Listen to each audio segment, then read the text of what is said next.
Hello everyone, എല്ലാവർക്കും സുഖാണെന്ന് വിശ്വസിക്കുന്നു. വിംബിൾ അക്കാദമിയുടെ കീഴിലായിട്ട് സംഘടിപ്പിക്കുന്ന സൗജന്യ വെബിനാറിലാണ് ഇന്ന് നമ്മളിവിടെ ഒത്തുകൂടിയിട്ടുള്ളത്.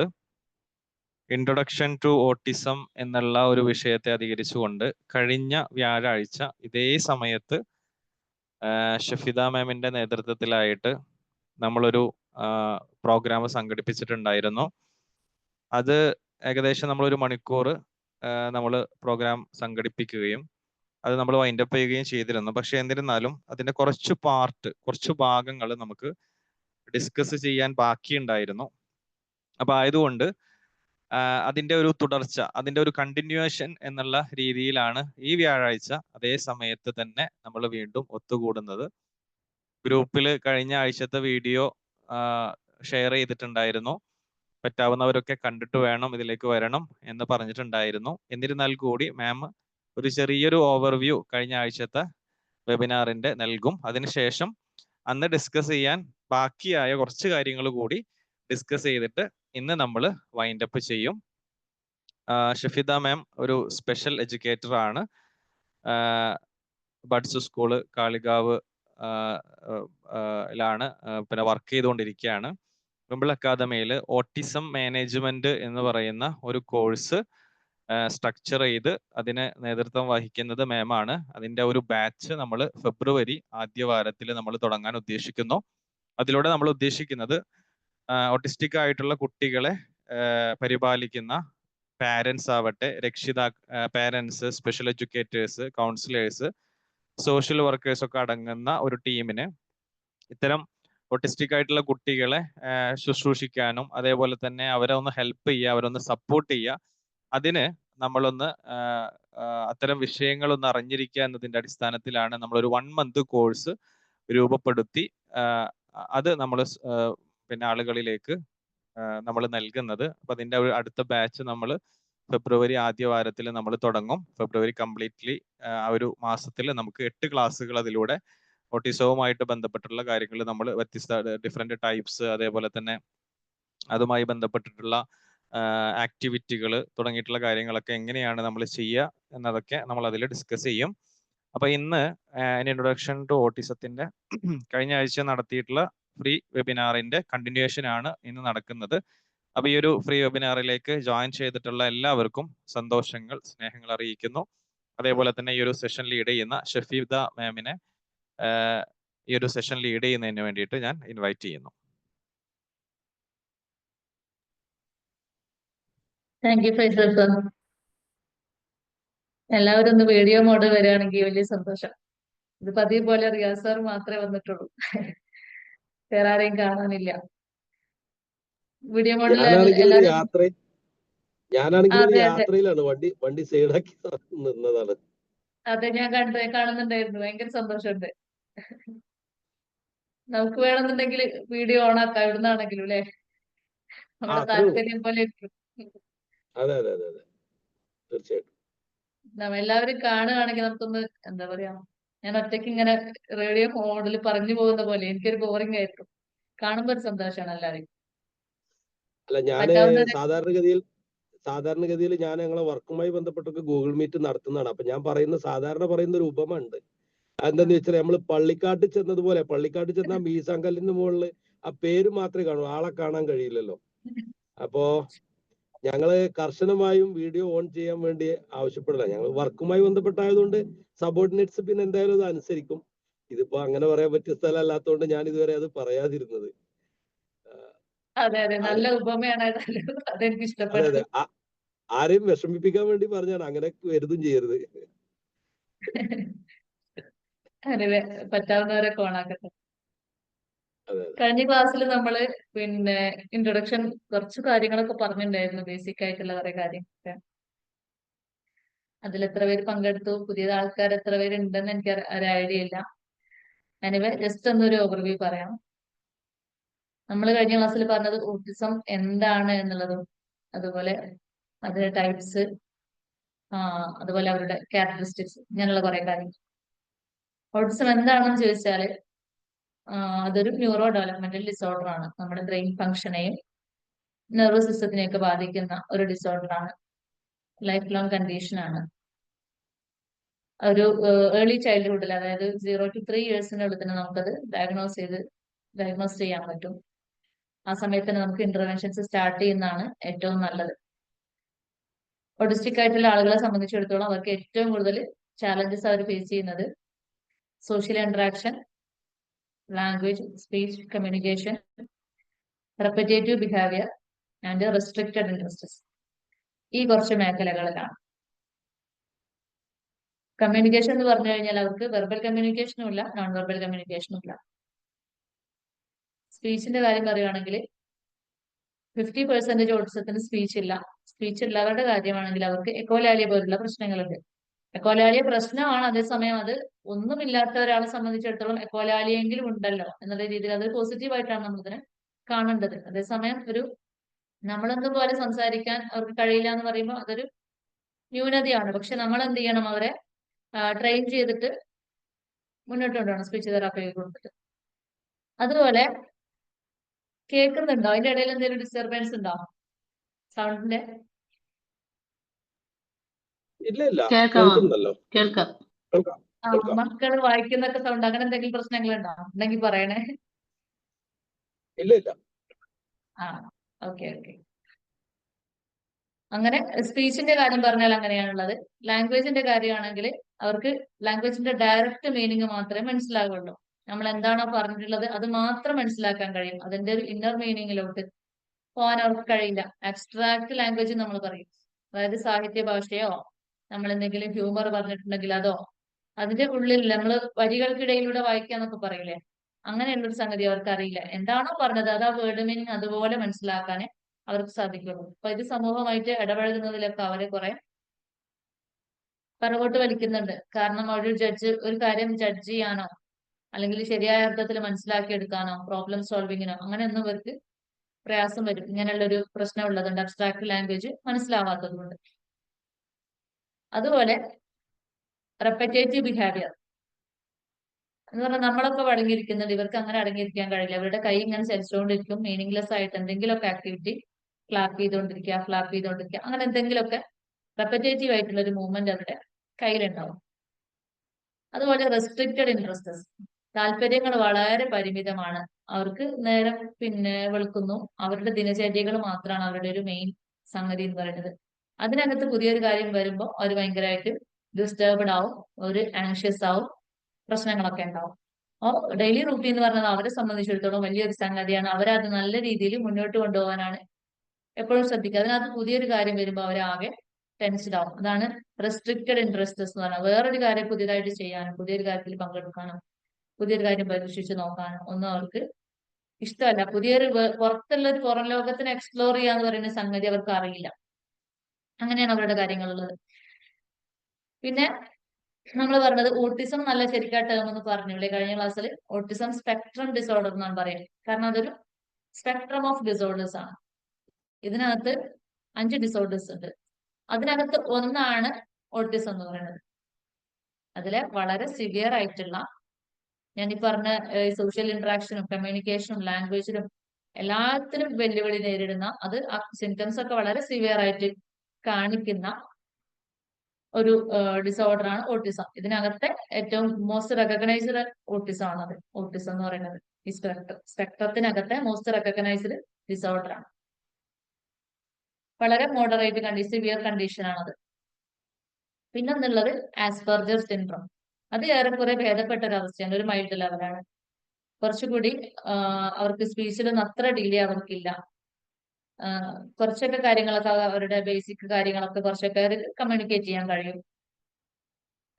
ഏറെക്കുറെ ഒരു ഹൈ ഫങ്ഷനിങ് എന്ന് വേണമെങ്കിൽ നമുക്ക് അവരെ പറയാം. കുറച്ച് ലോജിക്കൽ തിങ്കിങ്ങും ഇന്നോവേറ്റീവ് ആയിട്ടുള്ള കാര്യങ്ങൾ ചെയ്യാനും ഒക്കെ ചില ഇൻട്രസ്റ്റിംഗ് ഏരിയസിൽ അവര് ഭയങ്കര കിടുവായിരിക്കും. ഈ അസ്പെർജർ ഉള്ളവർ പൊതുവെ വലിയ ആളുകളിലാണ് അസ്പെർജർ സിൻഡ്രോം കണ്ടുവരുന്നത്. പിന്നെ പറഞ്ഞത് റെഡ് സിൻഡ്രോം. റെഡ് സിൻഡ്രോം എന്ന് പറഞ്ഞാൽ ഈ സ്പെക്ട്രത്തിനകത്ത് വളരെ റയർ ആയിട്ടുള്ള, വളരെ സിവിയർ ആയിട്ടുള്ള ഒരു ഡിസോർഡർ ആണ്, ഒരു ന്യൂറോ ഡെവലപ്മെന്റൽ ഡിസോർഡർ ആണ്. ഇത് പെൺകുട്ടികളിലാണ് ഏറ്റവും കൂടുതൽ കാണുന്നത്. പെൺകുട്ടികളിൽ മാത്രമേ കാണുള്ളൂ. മറ്റ് ഓട്ടിസത്തിന് ബാക്കിയുള്ള സ്പെക്ട്രത്തിലുള്ള ബാക്കിയുള്ള ഡിസോർഡറുകളെ അപേക്ഷിച്ച് ഇതിനൊരു പ്രത്യേകത എന്ന് പറഞ്ഞാല് ഇവർക്ക് മോട്ടോർ ഡിസബിലിറ്റി കൂടെ കുറച്ച് പ്രകടമായിട്ട് കാണും. ബാക്കിയുള്ളവർക്ക് അങ്ങനെ കാണില്ല. ഇവരെ സംബന്ധിച്ചിടത്തോളം ഇവർക്ക് പർപ്പസ്ഫുൾ ആയിട്ടുള്ള ഹാൻഡ് മൂവ്മെന്റ് ഉണ്ടാവില്ല. നമ്മൾ കൈകൊണ്ട് എന്തൊക്കെ ചെയ്യും അതൊന്നും ഇവർക്ക് കൃത്യമായിട്ട് ചെയ്യാൻ കഴിയില്ല. അതുപോലെ സ്ലീപ്പിംഗ് ഡിസോർഡർ, ബ്രീത്തിങ് അബ്നോർമാലിറ്റീസ്, ഷീസർ, അങ്ങനെയുള്ള പ്രശ്നങ്ങളൊക്കെ ഉണ്ട്. നടക്കാൻ ഒട്ടും കഴിയില്ല ചിലർക്ക് നടക്കും, പക്ഷെ ഒരു ജെർക്കിംഗ് മൂവ്മെന്റ് ആയിരിക്കും. അത് റെറ്റ് സിൻഡ്രോം.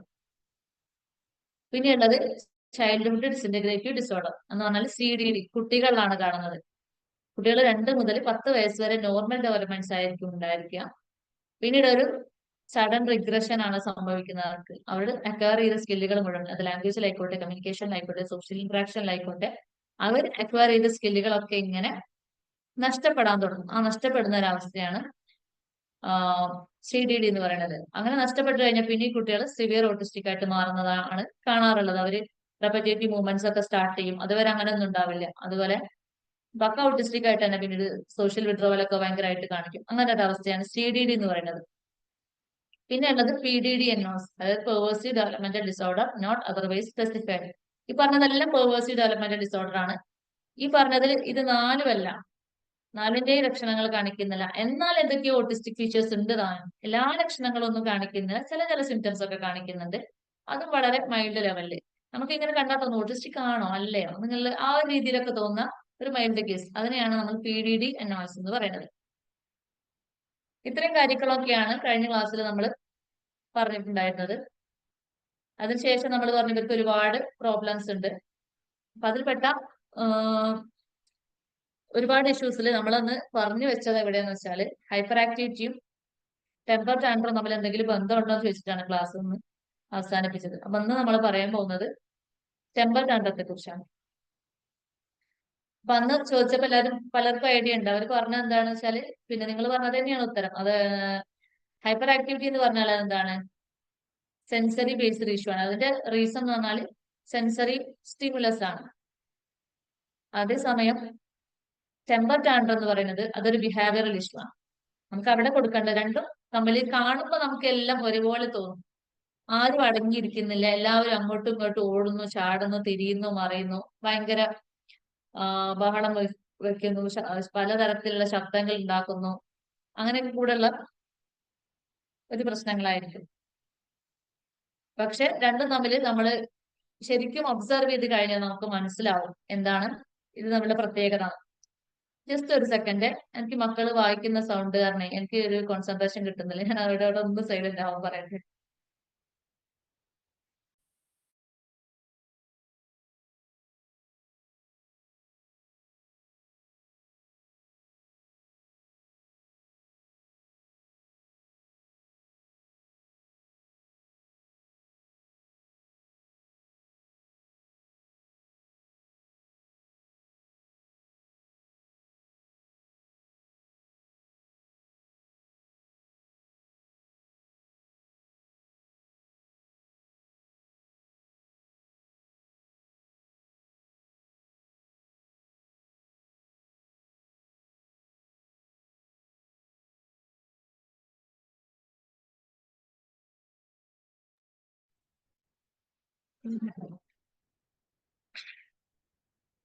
എല്ലാവരും എടുക്കുന്നുണ്ടല്ലോ അല്ലെ? പറഞ്ഞു വന്നത് നമ്മൾ ഹൈപ്പർ ആക്ടിവിറ്റി, ടെമ്പർ ടാൻട്രം രണ്ടും കാണുമ്പോൾ നമുക്ക് എന്താണ് ഒരുപോലെ തോന്നും. പക്ഷെ അതിൽ പിന്നെ നമ്മൾ നന്നായിട്ട് ഒബ്സർവ് ചെയ്ത് കഴിഞ്ഞാൽ അതിനകത്ത് വ്യത്യാസങ്ങൾ ഉണ്ട് എന്നുള്ളതാണ്. ഹൈപ്പർ ആക്ടിവിറ്റിക്ക് നമ്മളെപ്പോഴും ഓക്യുപേഷൻ തെറാപ്പിയാണ് നമ്മൾ പിന്നെ കൊടുക്കാറുള്ളത്. അത് നമ്മൾ തെറാപ്പിസ്റ്റ് തന്നെ കൊടുക്കണം. അവരുടെ നിർദ്ദേശപ്രകാരം എന്തെങ്കിലുമൊക്കെ നമുക്ക് ചെയ്യാൻ പറ്റുന്നുണ്ടെങ്കിൽ നമുക്ക് ചെയ്യാൻ പറ്റുള്ളൂ. കാരണം എന്താണെന്ന് വെച്ചാൽ അത് തീർത്തും സെൻസറി ബേസ്ഡ് ആണ് അതിന്റെ റീസൺസ്. അവരുടെ വെസ്റ്റിബുലാർ സെൻസ് ഹൈപ്പോ ആയതുകൊണ്ട് അവരിങ്ങനെ ഹൈപ്പർ ആക്ടിവിറ്റി കാണിക്കുകയാണ്. വെസ്റ്റിബുലാർ സെൻസ് എന്ന് പറയുമ്പോൾ നമ്മുടെ ബാലൻസുമായിട്ട് ബന്ധപ്പെട്ട സെൻസ് ആണ്. അപ്പൊ നമുക്ക് കാണാൻ കണ്ടു വേണ്ടേ, അവിടെ ഐസൈറ്റ് ആണ് അല്ലെ? അതുപോലെ നമുക്ക് കേൾക്കാൻ ചെവി വേണം. അതുപോലെ വെസ്റ്റിബുലാർ എന്ന് പറഞ്ഞാൽ നമ്മുടെ ബാലൻസ് മൂവ്മെന്റ് ഒക്കെ ആയിട്ട് ബന്ധപ്പെട്ട് കിടക്കുന്ന സെൻസ് ആണ്. അവിടെ ഹൈപ്പോ ആണ്. നമ്മൾക്കത് നോർമൽ ആയതുകൊണ്ട് നമുക്ക് ഇങ്ങനെ ഇരിക്കാൻ പറ്റുന്നുണ്ട്, നോർമലായിട്ട് ഇവർക്ക് ഏത് സമയത്ത് ഓടാൻ തോന്നുകയാണ്, ചാടാൻ തോന്നുകയാണ്, തിരിയാൻ തോന്നുകയാണ്, മറിയാൻ തോന്നുന്നു, സാധനങ്ങൾ വലിച്ചെറിയാൻ തോന്നുകയാണ്, പലതരത്തില്. കാരണം ഇരിക്കുമ്പോൾ തന്നെ ഇങ്ങനെ ഇരിക്കാൻ കഴിയില്ല, അത് ഇങ്ങനെ മൂവ് ചെയ്തുകൊണ്ടിരിക്കും മുന്നോട്ടും ബാക്കോട്ടും ഇങ്ങനെ. കാരണം ഞാൻ ചോദിക്കട്ടെ, നമുക്കൊരു സ്ഥലത്ത് ഭയങ്കരമായിട്ട് ചൊറിച്ചിൽ വന്നു, നമുക്ക് എത്ര നേരം അവിടെ മാന്താതെ അടങ്ങിയിരിക്കാൻ പറ്റും? അങ്ങനെ ഇരിക്കാൻ നമുക്ക് പറ്റുമോ?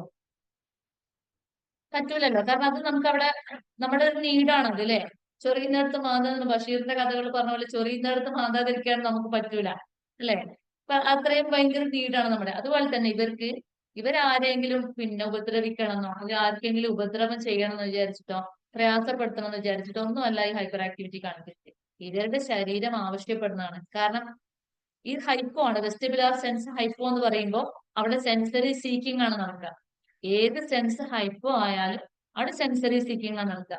അപ്പൊ നമ്മളൊക്കെ അങ്ങനെ തന്നെയല്ലേ. ഇല്ലാത്തതിനെയല്ലേ നമ്മൾ തെരഞ്ഞു പോകുന്നുള്ളൂ. ഇല്ലാത്തതിനെ എപ്പോഴും നമ്മൾ അന്വേഷിച്ചുകൊണ്ടിരിക്കും. ഇവർക്കും അങ്ങനെ തന്നെയാണ്. ഇവർക്ക് ബാലൻസ് ഇല്ല. ബാലൻസ് പിന്നെ കിട്ടാൻ വേണ്ടിയിട്ടാണ് ഇങ്ങനെ ഓരോന്ന് ചെയ്തു കൂട്ടുന്നത്. അതാണ് ഹൈപ്പർ ആക്ടിവിറ്റി എന്ന് പറയുന്നത്. അതേസമയം ടെമ്പർ ടാൻട്രം എന്താണ്? പലതും നേടിയെടുക്കാൻ വേണ്ടിയിട്ട് കുട്ടികൾ ചെയ്യുന്ന ഓരോരോ കാര്യങ്ങളാണ്. കരയുക, ഭയങ്കര ബഹളം വെക്കുക, സാധനങ്ങൾ വലിച്ചെറിയുക. ഇതിന്റെ പിന്നിൽ എന്താണ്? ഒരു ഗോൾ ഓറിയന്റഡ് ആണ് എപ്പോഴും. ഇത് ഇവർക്ക് വേണമെന്ന് വെച്ചാൽ ഇവർക്ക് പിന്നെ നിർത്താനൊക്കെ കഴിയും. മറ്റത് അങ്ങനെയല്ല. അത് അവരുടെ കൺട്രോളിലേ അല്ല. ടെമ്പർ ടാൻട്രത്തിന് നമ്മൾ ബിഹേവിയർ തെറാപ്പിയാണ് കൊടുക്കുക. മറ്റതിന് നമ്മൾ ഒക്യുപേഷൻ തെറാപ്പിയാണ് കൊടുക്കുക. ടെമ്പർ ടാൻട്രം സാധാരണ കുട്ടികളിൽ എങ്ങനെയാണ്? അതൊരു ബിഹേവിയറൽ ഇഷ്യൂ ആയിട്ടാണ് നിൽക്കുന്നത്. പലതും നേടിയെടുക്കാൻ വേണ്ടി അവർ ചെയ്യുന്ന സംഗതികൾ. മറ്റത് സെൻസറി ഇഷ്യൂ ആണ്. പക്ഷെ നമ്മൾ എങ്ങനെയാ അത് തിരിച്ചറിയാം? ഇത് എന്താണ് സെൻസറി ഇഷ്യൂ ആണോ, അതായത് ഹൈപ്പർ ആക്ടിവിറ്റി ആണോ, ടെമ്പർ ടാൻട്രം ആണോ? എങ്ങനെ നമ്മൾ മനസ്സിലാക്കുക? എങ്ങനെയാ മനസ്സിലാക്കുക? ആരെങ്കിലും ഒന്ന് പറയോ? എനിക്കും പറയാം. ടെമ്പർ ടാൻട്രം ഹൈപ്പർ ആക്ടിവിറ്റി നമുക്ക് എങ്ങനെയാ മനസ്സിലാക്കാൻ പറ്റുക? നമ്മുടെ ഉള്ളിൽ ഒരു ഉത്തരം ഉണ്ടാവുമല്ലോ, അത് കേട്ടാൽ മതി. ആർക്കെങ്കിലും ഉണ്ടോ ഉത്തരം? ഏത് സാഹചര്യത്തിലും പ്രകടിപ്പിക്കുന്നതാണ് ഹൈപ്പർ ആക്ടിവിറ്റി. ടെമ്പർ ടാൻട്രം സാഹചര്യം നോക്കിയിട്ടേ പ്രകടിപ്പിക്കൂ. Very good, very good. Saritha ma'am പറഞ്ഞു തന്നെയാണ് അതിന്റെ ഉത്തരം. ഹൈപ്പർ ആക്ടിവിറ്റിക്ക് നമ്മൾ പറയുന്നത് എന്താണ്? Always everywhere with everyone. എല്ലായിടത്തും എല്ലായ്പ്പോഴും എല്ലാവരുമായിട്ട് കാണിക്കുന്നുണ്ടെങ്കിൽ അതെന്താണ്? ഹൈപ്പർ ആക്ടിവിറ്റി ആണ്. ബാക്കിയുള്ളത് എന്താണ്? സിറ്റുവേഷൻ അനുസരിച്ച്. അതായത് സ്കൂളിൽ വളരെ നല്ല കുട്ടിയായിരിക്കും, വീട്ടിൽ ചെന്നാൽ ഭയങ്കര ബഹളമായിരിക്കും. അല്ലെങ്കിൽ ടീച്ചേഴ്സിന്റെ അടുത്ത് നല്ല പക്ക ഡീസന്റ് ആയിരിക്കും, പാരന്റ്സിന്റെ അടുത്ത് ഭയങ്കര ബഹളം, ഭയങ്കര ബഹളക്കാരൻ, ശല്യക്കാരൻ, ഇങ്ങനെയൊക്കെയാണ്. കാരണം എന്താണ്? അവിടെ പലതും നേടിയെടുക്കാനുണ്ട്. അപ്പൊ ഇങ്ങനെയൊക്കെ കാണിച്ചു കഴിഞ്ഞാല് ഇങ്ങനെയൊക്കെ നേടിയെടുക്കാന്ന് കുട്ടി പഠിച്ചു കഴിഞ്ഞു. ഇത് നോർമൽ കേസിലുള്ള കാര്യമാണ് നമ്മളിപ്പോ ഇത്രയും നേരം പറഞ്ഞത്. ഇനി ഓട്ടിസത്തിലോട്ട് വരാം. ഓട്ടിസത്തിലുള്ള ടെമ്പർ ടാൻട്രം, ഓട്ടിസത്തിലുള്ള ടെമ്പർ ടാൻട്രം. അപ്പൊ അതിന് നമ്മൾ അത്ര മറ്റേത് കാണുന്നത് പോലെ അത്ര നിസ്സാരമായിട്ട് കാണരുത്. മറ്റേ നിസ്സാരമാണെന്നല്ല പറഞ്ഞത്, ബിഹേവിയറൽ ഇഷ്യൂ ആണ്, നമ്മൾ തെറാപ്പി കൊടുത്തിട്ട് നേരെയാക്കേണ്ടത് തന്നെയാണ്. പക്ഷെ അത് ബിഹേവിയറൽ ഇഷ്യൂ മാത്രമാണ്. ഇവിടെ വരുമ്പോൾ ബിഹേവിയറൽ ഇഷ്യൂ മാത്രമായിട്ട് നമുക്ക് അതിനെ കാണാൻ കഴിയില്ല. ഓട്ടിസത്തിന്റെ കേസിൽ വരും പല റീസൺസ് ആയിരിക്കും. ചിലപ്പോൾ എന്താണ്? കമ്മ്യൂണിക്കേഷൻ ഡിഫിക്കൽട്ടീസ് ഉണ്ടാവും. അതല്ലെങ്കിൽ എന്താണ്? സെൻസറി സെൻസിറ്റിവിറ്റീസ് ഉണ്ടാവും. അതുമല്ലെങ്കിൽ എന്താണ്? അവിടെ റൊട്ടീൻ എന്തെങ്കിലും ചേഞ്ച് വന്നിട്ടുണ്ടാവും. അല്ലെങ്കിൽ ഇമോഷണൽ റെഗുലേഷൻ സംഭവിച്ചിട്ടുണ്ടാവും. അങ്ങനെ പല പല പല കാര്യങ്ങൾ കൊണ്ട് ടെമ്പർ ടാൻട്രം ഓട്ടിസത്തിൽ ഉണ്ടാവും. അപ്പൊ നമ്മളതൊരു ബിഹേവിയറൽ ഇഷ്യൂ മാത്രമായിട്ട് നിസ്സാരവൽക്കരിക്കാൻ പാടില്ല. കമ്മ്യൂണിക്കേഷനിൽ പ്രശ്നങ്ങൾ ഉള്ളത് കൊണ്ട് പിന്നെ ടെമ്പർ ടാൻട്രം ഉണ്ടാവുന്നത്. രണ്ട് തരത്തിലാണ് കമ്മ്യൂണിക്കേഷൻ അല്ലെ. വെർബൽ കമ്മ്യൂണിക്കേഷനും ഉണ്ട്, നോൺ വെർബൽ കമ്മ്യൂണിക്കേഷനും ഉണ്ട്. ഇതിലേതെങ്കിലും ഒന്നെങ്കിലും ഉണ്ടായാൽ മതി. പക്ഷെ ഇത് രണ്ടും ഇല്ലെങ്കിലുള്ള ഒരു അവസ്ഥ നിങ്ങളൊന്ന് ആലോചിച്ച് നോക്കുക.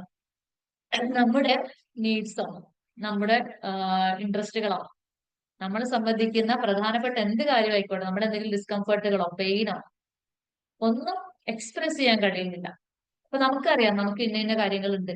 അപ്പൊ ഒന്നുകിൽ നമ്മൾ സ്വയം പരിഹാരം കണ്ടെത്തുന്നു, അതല്ലെങ്കിൽ നമ്മൾ അടുത്തുള്ളവരോട് പറയുന്നു. അങ്ങനെ ആ പ്രശ്നത്തിന് ഒരു പരിഹാരം ഉണ്ടാക്കുന്നു. അതല്ലെങ്കിൽ പരിഹരിക്കാൻ പറ്റാത്തൊരു പ്രശ്നമാണ്, അതുകൊണ്ട് നമ്മൾ ഇന്ന കാര്യങ്ങൾ ഉൾക്കൊണ്ട് ജീവിക്കണം എന്നുള്ള ഒരു ബോധ്യത്തിലേക്ക് നമ്മൾ എത്തുന്നത്. അങ്ങനെയാണ് ഏറെക്കുറെ ആ പ്രശ്നങ്ങളൊക്കെ പരിഹരിച്ചു പോകുന്നത്. പക്ഷെ ഇതൊന്നും പറയാൻ പറ്റുന്നില്ല. എനിക്ക് ഇന്ന പ്രയാസങ്ങളുടെ ഒന്നും പറയാൻ പറ്റുന്നില്ല. പക്ഷെ ഈ പ്രയാസം ഈ കുട്ടി അനുഭവിക്കുന്നുണ്ട്. അപ്പൊ അതെങ്ങനെയാണ്? ഇത് ഇങ്ങനെ അങ്ങോട്ടും ഇങ്ങോട്ടും ഓടെ എന്താ ചെയ്യേണ്ടത് മനസ്സിലാവുന്നില്ല. അതൊക്കെ ടെമ്പർ ടാൻട്രം ആയിട്ട് മാറണം. അതുപോലെ തന്നെ സെൻസറി സെൻസിറ്റിവിറ്റീസ്. ഈ പറഞ്ഞതുപോലെ തന്നെ വെസ്റ്റിബുലാർ സെൻസിലോ അതല്ലെങ്കിൽ വെസ്റ്റിബുലാർ തന്നെ ആവണമെന്നില്ല, അവിടെ ആവുമ്പോൾ എന്താണ്? ഹൈപ്പർ ആക്ടിവിറ്റി ആയി മാറും. വേറെ ഏതെങ്കിലും തരത്തിലുള്ള സെൻസറി ബേസ്ഡ് ആയിട്ടുള്ള ഒരു പ്രശ്നം മതിയാണ്. ചിലപ്പോൾ ലൈറ്റിനോടായിരിക്കും, അല്ലെങ്കിൽ നോയിസിനോടായിരിക്കും. കുട്ടികൾക്ക് ഓവർ വെളിച്ചമൊന്നും കെട്ടാൻ പറ്റില്ല. ചില കുട്ടികൾക്ക് പിന്നെ ഈ ലൈറ്റിനോടൊക്കെ എന്താണ് ഹൈപ്പോ ആണ്, ചിലര് ഹൈപ്പർ ആണ്. അതുപോലെ സൗണ്ടിനോട് അതെ, ചിലര് ഹൈപ്പർ ആണ്, ചിലര് ഹൈപ്പോ ആണ്. ടാക്ടൈൽ സെൻസിനോടും അതെ. എല്ലാ സെൻസിനോടും ചില കുട്ടികൾ, ഓട്ടിസ്റ്റിക് ആയിട്ടുള്ള കുട്ടികൾ തന്നെ ചിലര് ഹൈപ്പോ ആണ്, ചിലര് ഹൈപ്പർ ആണ്. ഇങ്ങനെ പറഞ്ഞു കഴിഞ്ഞാല് ഇവർക്ക് ഇത് നമുക്കൊക്കെ എല്ലാ സെൻസും നോർമൽ ആയതുകൊണ്ട് നമുക്ക് ചിലപ്പോൾ അത് ഉൾക്കൊള്ളാനോ മനസ്സിലാക്കാനോ കുറച്ച് പ്രയാസം ഉണ്ടാവും. ചില കുട്ടികൾ നിങ്ങൾ കണ്ടിട്ടുണ്ടാവും, ടോർച്ച് എടുത്തിട്ട് കണ്ണിലോട്ട് ഇങ്ങനെ ടോർച്ച് അടിക്കും. നമ്മളിങ്ങനെ അത്ഭുതപ്പെട്ടു. നമുക്കിങ്ങനെ ലൈറ്റിന് നേരെ ഒന്നും അധിക സമയം നോക്കി നിൽക്കാൻ കഴിയില്ല. ടോർച്ചൊക്കെ അടിച്ചാൽ നമുക്ക് അങ്ങോട്ട് നോക്കാൻ കഴിയുമോ? നമുക്കത് കഴിയില്ല. പക്ഷെ ഇവർക്ക് എന്താണ്, ഐസൈറ്റിന്റെ ആ സെൻസ് ഇവർക്ക് ഹൈപ്പോ ആണ്. അപ്പൊ അത് കിട്ടാനാണ് ശ്രമിച്ചുകൊണ്ടിരിക്കുന്നത്. പക്ഷെ ഇങ്ങനെയുള്ള ചില കുട്ടികളെ നമ്മളിപ്പോ ഹൈപ്പർ ആയ കുട്ടികളെ, ഐസൈറ്റിനൊക്കെ ഇച്ചിരി ഹൈപ്പർ ആണ്. അതായത് ഈ ഫ്ലൂറസെന്റ് ലൈറ്റുകളും അങ്ങനെയുള്ള കുറെ ലൈറ്റുകൾ ഉണ്ടല്ലേ, കണ്ണിൽ തറച്ചു കയറുന്ന ലൈറ്റ്, ഇതൊന്നും ഇവർക്ക് കാണാൻ കഴിയില്ല. ഇത് ഹൈപ്പർ ആയി കഴിഞ്ഞത് ഐസൈറ്റില്. അപ്പൊ നമ്മളിപ്പോ ഒരു ഫംഗ്ഷന് പോവുകയാണ്. ഒരു ഫംഗ്ഷൻ നടക്കുന്നിടത്ത് സ്വാഭാവികമായിട്ടും പലതരത്തിലുള്ള, രാത്രിയൊക്കെ ആണെങ്കിൽ പലതരത്തിലുള്ള ലൈറ്റുകളിൽ ഡെക്കറേറ്റ് ചെയ്ത് വെച്ചിട്ടുണ്ടാവും. അതുപോലെ സ്വാഭാവികമായിട്ടും അവിടെ നല്ല ബോക്സിൽ നല്ല ഹൈ വോളിയത്തിൽ സൗണ്ട് ഉണ്ടാവും. പാട്ട് പാടുന്നതോ അല്ലെങ്കിൽ പ്രസംഗിക്കുന്നതോ അങ്ങനെ എന്തെങ്കിലുമൊക്കെ സൗണ്ട് അങ്ങനെയൊക്കെ ഉണ്ടാവും അല്ലെ. അപ്പൊ ഒന്നുകിൽ സൗണ്ടിനോട് ഈ കുട്ടി ഹൈപ്പർ ആണ്, അല്ലെങ്കിൽ ലൈറ്റിനോട് ഈ കുട്ടി ഹൈപ്പർ ആണ്. അപ്പൊ ആ കുട്ടിക്ക് അറിയില്ല, എനിക്ക് ഈ സൗണ്ട് കേട്ടിട്ട് പ്രയാസം കേട്ടോ, നമുക്ക് ഇവിടുന്ന് പോവാന്ന് നമ്മൾ പറയും. അല്ലെങ്കിൽ എനിക്ക് ഇത് കാണാൻ പറ്റുന്നില്ല, ഭയങ്കര പ്രയാസമുണ്ട് കണ്ണിന്, നമുക്ക് ഇവിടുന്ന് വേറെ എങ്ങോട്ടെങ്കിലും പോയാലോ, അല്ലെങ്കിൽ ഒന്ന് അങ്ങോട്ട് മാറി നിന്നാലോ എന്ന് നമ്മുടെ കാര്യം നമ്മൾ പറയും. പക്ഷെ ഇവർക്ക് അങ്ങനെ പറയാൻ അറിഞ്ഞൂടാ. അതുകൊണ്ട് തന്നെ ഇവരെന്താണ്, ഇത് പിന്നെ പ്രയാസപ്പെടുകയാണ്. ഇത് കാണാനും കഴിയുന്നില്ല, കേൾക്കാനൊന്നും കഴിയുന്നില്ല. അപ്പൊ ആ ഒരു സിറ്റുവേഷനിൽ ഇവർ അങ്ങോട്ടും ഇങ്ങോട്ടും ഇങ്ങനെ ഓടിയിട്ട് പിന്നെ കളിക്കുകയാണ്. എന്തൊക്കെയാ ചെയ്യേണ്ടതെന്ന് മനസ്സിലാവുന്നില്ല. അപ്പൊ അവിടെ കാണുന്നതിനൊക്കെ ചിലപ്പോൾ വലിച്ചിട്ടുണ്ടാവും, ആളുകളെ ചിലപ്പോൾ ഉപദ്രവിച്ചിട്ടുണ്ടാവും, പിടിച്ച് തള്ളിയിട്ടുണ്ടാവും. കാരണം ഇവർക്ക് ഈ എൻവയോൺമെന്റിൽ നിന്നൊരു മോചനം ഇവർ ആഗ്രഹിക്കുന്നുണ്ട്. അത് എന്തൊക്കെ ചെയ്താലാണ്, എങ്ങനെയാണ് ഇത് പറയേണ്ടത്, എങ്ങനെയാണ് ഇവിടുന്ന് രക്ഷപ്പെടല് എന്നൊന്നും പറയാൻ ഇവർക്ക് അറിയുന്നില്ല. ഒന്ന് കമ്മ്യൂണിക്കേഷൻ അവിടെയും പ്രശ്നം വരികയാണ്. മറ്റൊന്ന് എന്താണ്, ഈ സെൻസിറ്റിവിറ്റീസ് കാരണം അത് പരിഹരിക്കപ്പെടാത്തത് കൊണ്ടും ഇവര് പ്രയാസത്തിലാകണം. അങ്ങനെയും എന്താണ് ടെമ്പർ ചാർട്ടുകൾ കാണിക്കും. അതുപോലെ ചേഞ്ചസ് ഇൻ റൊട്ടീൻ ഇല്ലേ, റൊട്ടീന്റെ ആശാന്മാരാണ് ഇതിനകത്ത്. ഇത് കറക്റ്റ് ഇങ്ങനെ മുന്നോട്ട് പോകണം. രാവിലെ എണീക്കുന്നു, അവരുടെ പിന്നെ ചായ കുടിക്കുന്ന കപ്പ്, അല്ലെങ്കിൽ അവരുടെ ബ്രഷ്, പിന്നെ അവരുടെ പിന്നെ ഉപയോഗിക്കുന്ന തോർത്ത്, ചെരുപ്പ്, ഇതെല്ലാം ഓർഡർ ആയിട്ട് ഇങ്ങനെ എന്നും ചെയ്യുന്ന സ്ഥലങ്ങളിൽ, എന്നും കാണുന്ന സ്ഥലങ്ങളിൽ തന്നെ അതുപോലെ കാണണം. അതിനകത്ത് ഇപ്പൊ നമ്മള് പിന്നെ എന്തെങ്കിലും ഒരു വ്യത്യസ്തത കൊണ്ടുവന്നാൽ, ഇന്ന് പിന്നെ സോപ്പ് ഉപയോഗിച്ച് കുളിക്കുന്ന കുട്ടിയാണെങ്കിൽ നമ്മൾ പറയും ഇന്ന് താളി തേക്കാന്ന് പറഞ്ഞാൽ അത് അവിടെ പോസിബിൾ അല്ല. ഡയറക്റ്റ് നമ്മൾ അങ്ങനെ ചെയ്യാൻ പാടില്ല. അപ്പൊ കുട്ടി ആകെ കൂടെ പ്രശ്നക്കാരാവും. ഒന്നാമത് താളിയൊക്കെ എന്ന് പറഞ്ഞാൽ കൊഴുകൊഴുപ്പ്, ഞാനൊരു എക്സാമ്പിൾ പറഞ്ഞാണേ, താളി എന്ന് പറഞ്ഞാൽ കൊഴുകൊഴുപ്പുള്ള സാധനമാണ്. അത് ആ ടെക്സ്ചർ ഒന്നും ഇവർക്ക് എല്ലാവർക്കും ഇഷ്ടപ്പെടുന്നില്ല, അവിടെ പ്രശ്നം വരും. മാത്രമല്ല ഇത് റൊട്ടീനിൽ ഒരു ചേഞ്ച് വന്നത്, എന്നും സോപ്പിട്ട് കുളിക്കുന്ന കുട്ടി പെട്ടെന്ന് ഒരു ദിവസം താളി വെക്കുമ്പോൾ ഇതെന്താന്ന് കുട്ടിക്ക് മനസ്സിലാവുന്നില്ല, അത് എന്തിനാണ് എന്റെ തലയിൽ തേക്കുന്നത് മനസ്സിലാവില്ല, ആകെ കൂടെ വന്നിരിക്കും. കാരണം റൊട്ടീനിൽ ഒരു ചേഞ്ച് അവിടെ വരികയാണ്. അതുപോലെ ഡെയിലി പിന്നെ സ്കൂളിൽ പോകുന്ന കുട്ടി, സ്കൂളിൽ നിന്ന് പെട്ടെന്ന് നമ്മളൊരു സ്ഥലത്തേക്ക് ഒരു ഔട്ടിങ്ങിന് കൊണ്ടുപോകണം, അവിടെയും പ്രശ്നങ്ങൾ ഉണ്ടാവും. കാരണം സാധാരണ ദിവസങ്ങളിൽ നമ്മൾ ഔട്ടിങ്ങിന് പോവാറില്ലല്ലോ. സ്കൂളിന്റെ ആ ഒരു പരിചയമുള്ള എൻവയോൺമെന്റിൽ ഇങ്ങനെ കുട്ടി നിൽക്കുവാണ്. അവിടുന്ന് പെട്ടെന്ന് നമ്മളൊരു ദിവസം ഒരു പിന്നെ ഫിലിമിന് കൊണ്ടുപോവാണ്, അല്ലെങ്കിൽ ജസ്റ്റ് ഒരു ഔട്ടിങ്ങിന് കൊണ്ടുപോവാണ്. അത് കുട്ടി ഭയങ്കര പ്രശ്നം ഉണ്ടാവും. ഞങ്ങളുടെ സ്കൂളിൽ ഉണ്ട് ഒരു ഓട്ടിസ്റ്റിക് ആയിട്ടുള്ള മോന്. ഞങ്ങൾ ഇതേപോലെ സ്കൂളിൽ നിന്ന് ഒരു ദിവസം ഈ പിന്നെ ഡിസബിലിറ്റി ആയിട്ട് ബന്ധപ്പെട്ട അങ്ങനെ ഒരു ചിത്രം, ഒരു മലയാളത്തിലൊരു സിനിമ, ആകാശവും കടന്നു, അങ്ങനെ എന്തൊരു സിനിമ ഇറങ്ങി റിലീസായി. അപ്പൊ ആ സമയത്ത് പാരന്റ്സിനെയും കുട്ടികളൊക്കെ കൂടെ കൊണ്ടുപോയി ഞങ്ങൾ തൊട്ടടുത്തുള്ള ഒരു തിയേറ്ററിൽ കാണാൻ പോയി ഇവരെ കൊണ്ട്. അപ്പൊ ബാക്കിയുള്ള കുട്ടികൾക്കൊന്നും ഒരു കുഴപ്പമില്ല, ഓട്ടിസ്റ്റിക് ആയിട്ടുള്ള ഒരു മോനെ അവിടെ ഉള്ളൂ. ഇവന് പിന്നെ റോഡ് സൈഡിലാണല്ലോ തിയേറ്റർ, എല്ലാരും കൂടെ ഞങ്ങൾ തിയേറ്ററിൽ കയറ്റി സെറ്റായി ഇവനെ പിടിച്ചിട്ട് ഇവനാകെ ഓടി, തിയേറ്ററിന്റെ ചുറ്റും ഓടി. നമ്മള് സ്റ്റാഫും കൂടെ വന്ന പാരന്റ്സും എല്ലാവരും കൂടെ പണിപ്പെട്ടിട്ടാണ്. കാരണം ലക്കാണ്, ഇവന് തൊട്ടപ്പുറത്ത് ഭയങ്കരമായിട്ട് തിരക്ക് പിടിച്ച റോഡാണുള്ളത്. ആ റൂട്ടിലേക്ക് ഇവൻ പോയി കഴിഞ്ഞാൽ എന്താ സംഭവിക്കുക, ഇവനാകെ കൂടി ഓടുകയാണ്. കാരണം പുതിയൊരു സ്ഥലത്തേക്ക് അവനെ കൊണ്ടുവന്നതാണ്. പക്ഷെ എല്ലാവരും കൂടെ കൂടുമ്പോൾ അവനെ കൊണ്ടുവരാതിരിക്കാൻ പറ്റില്ല. മാത്രമല്ല അവരെങ്ങനെ കൊണ്ടുവരാണ് വേണ്ടത്, കൊണ്ടുവന്നിട്ടാണത് ശീലമാക്കി എടുക്കേണ്ടത്. അപ്പൊ അവര് റൊട്ടീൻ ചേഞ്ച് എന്ന് പറഞ്ഞാൽ അവർക്ക് ഭയങ്കരമാണത്. നമ്മൾ വിചാരിക്കുന്നത് അതിന്റെ അപ്പുറത്താണ്. അങ്ങനെ റൊട്ടീൻ ചേഞ്ച് വന്നാൽ ഇവര് ഭയങ്കരമായിട്ട് കൺഫ്യൂസ്ഡ് ആവും, ആൻഷ്യസ് ആവും. അവിടെ ഇവരെന്താണ് ടെമ്പർ ചാർട്ടർ കാണിക്കും. അവിടെ ആരെ പിടിച്ചു മാറ്റുന്നത്, അവരൊക്കെ ഉപദ്രവിക്കാനുള്ളൊരു അങ്ങനെയൊക്കെയുള്ള ഒരു അവസ്ഥ ഉണ്ടാവുക. അപ്പൊ റൊട്ടീനിലെ ചേഞ്ച് കമ്മ്യൂണിക്കേഷനിലെ ഡിഫിക്കൽട്ടീസ്, അതുപോലെ സെൻസറി സെൻസിറ്റിവിറ്റീസ്, ഇങ്ങനെ പല കാര്യങ്ങൾ. അതുപോലെ തന്നെ ഇമോഷണൽ ഇറഗുലേഷൻ അല്ലെ, അതും ഇവർക്ക് ഒന്ന് നമുക്കൊക്കെ പലതരത്തിലുള്ള ഇമോഷൻസ് ഉണ്ടാകുന്നുണ്ട്. ഇപ്പൊ സന്തോഷം വന്നാൽ വലിയ പ്രശ്നങ്ങളില്ല, അത് വന്നാൽ അങ്ങ് പോയിക്കോളും. പക്ഷെ സങ്കടം വന്നാൽ അല്ലെങ്കിൽ ദേഷ്യം വന്നാൽ അങ്ങനെ ഒരു നെഗറ്റീവ് ഇമോഷൻ വന്നാൽ നമുക്ക് പലപ്പോഴും നമുക്ക് തന്നെ എന്താണ് പുറത്തുനിന്ന് ഒരാളുടെ ഹെൽപ്പ് വേണ്ടി വരും ചിലപ്പോൾ അത് ഹാൻഡിൽ ചെയ്യാൻ അല്ലെ. നമ്മുടെ ഫ്രണ്ട്സിനെയൊക്കെ വിളിച്ചിട്ട് ഒരു ചായ കുടിക്കാൻ പോകുന്നതും അല്ലെങ്കിൽ ഒരു സിനിമയ്ക്ക് പോകുന്നതും ഒരു ഔട്ടിങ്ങിന് പോകുന്നതും ജസ്റ്റ് അവരുമായിട്ടൊന്ന് വർത്താനം പറഞ്ഞിരിക്കുന്നതൊക്കെ എന്താണ് ഈ ഇമോഷണൽ നമ്മളെന്താണ് സ്ട്രെസ്സിനൊക്കെ കോപ്പ് ചെയ്യുന്നതിന്റെ ഒരു ഭാഗമാണ്. നമുക്കറിയാം നമ്മുടെ സ്ട്രെസ് എങ്ങനെ കോപ്പ് ചെയ്യുന്നത്. പക്ഷെ ഇവരെ സംബന്ധിച്ചിടത്തോളം ഉള്ളിലുള്ള ഇമോഷൻ എന്താണെന്ന് തന്നെ ഇവർക്ക് മനസ്സിലാവുന്നില്ല. ദേഷ്യമാണോ, സങ്കടമാണോ, ഭയമാണോ, എന്താണെന്ന് തന്നെ ഇവർക്ക് മനസ്സിലാവുന്നില്ല. പക്ഷെ എന്തൊക്കെയോ അവർക്ക് ഫീൽ ചെയ്യുന്നുണ്ട്. അത് ആരോടും പറയുന്നില്ല. എങ്ങനെയാണ് ഇതിനെ നേരിടേണ്ടതെന്ന് മനസ്സിലാവുന്നില്ല. അങ്ങനെയുള്ളൊരു വല്ലാത്തൊരവസ്ഥയുണ്ട്. അപ്പൊ ആ ഇമോഷണൽ ഇറഗുലേഷൻ അതില്ലാത്തത്, അതും എന്താണ് ടെമ്പർ ടാൻട്രം ആയിട്ട് കാണിക്കുകയാണ്. അപ്പൊ എന്താണ് ഇതിന്റെ പിന്നിലുള്ളത് നമ്മൾ ശരിക്കും ഒബ്സർവ് ചെയ്താലേ നമുക്ക് മനസ്സിലാവാൻ പറ്റുള്ളൂ. അതുപോലെ അൺമെറ്റ് നീഡ്സ്. ഇപ്പൊ നമുക്ക് വിശക്കുന്നുണ്ടെങ്കിൽ നമ്മൾ പറയും എനിക്ക് വിശക്കുന്നുണ്ട്, മാറ്റി വിശക്കുന്നുണ്ട്, ഇനി ഒരു മിനിറ്റ് മുന്നോട്ട് പോകാൻ കഴിയില്ല ഭക്ഷണം കഴിക്കാതെ നമ്മൾ പറയും അല്ലെ. നമ്മൾ ഉടനെ അതിന് പരിഹാരം കാണും. അതല്ലെങ്കിൽ ദാഹത്തിന് നമ്മൾ പരിഹാരം കാണും, വിശപ്പിന് പരിഹാരം കാണും. നമ്മൾ എന്തെങ്കിലും ഡിസ്കംഫർട്ട്, നമ്മൾ ഇരിക്കുന്ന സീറ്റിംഗ് പൊസിഷൻ അറേഞ്ച്മെന്റ് റെഡി അല്ലെങ്കിൽ നമ്മൾ ഇട്ടിരിക്കുന്ന ഡ്രസ്സ് നമുക്ക് അത്ര ഫിറ്റ് അല്ലെങ്കിൽ ഏതെങ്കിലും തരത്തിലുള്ള പെയിനോ കാര്യങ്ങളൊക്കെ നമുക്ക് ഉണ്ടെങ്കിൽ ഇതൊക്കെ നമുക്ക് എന്താണ് നമ്മൾ ഡിസ്റ്റർബ്ഡ് ആക്കുന്ന കാര്യങ്ങളാണ്, നമ്മുടെ നീഡ്സ് ആണ്. നമുക്കത് സാറ്റിസ്ഫൈ ചെയ്തേ മതിയാവുള്ളൂ. അതുപോലെ സെക്ഷലി എന്തെങ്കിലും നീഡ്സ് വന്നാൽ ഇതൊക്കെ നമുക്കറിയാം, എങ്ങനെയാണ് അതിനെ മാനേജ് ചെയ്യേണ്ടത് നമുക്കറിയാം. പക്ഷെ ഈ മക്കളെ സംബന്ധിച്ചിടത്തോളം ഇവർക്ക് ഈ നീഡ്സ് ഉണ്ട്, നമ്മളെ പോലെ തന്നെ ഇവർക്കും ഈ നീഡ്സ് ഉണ്ട്.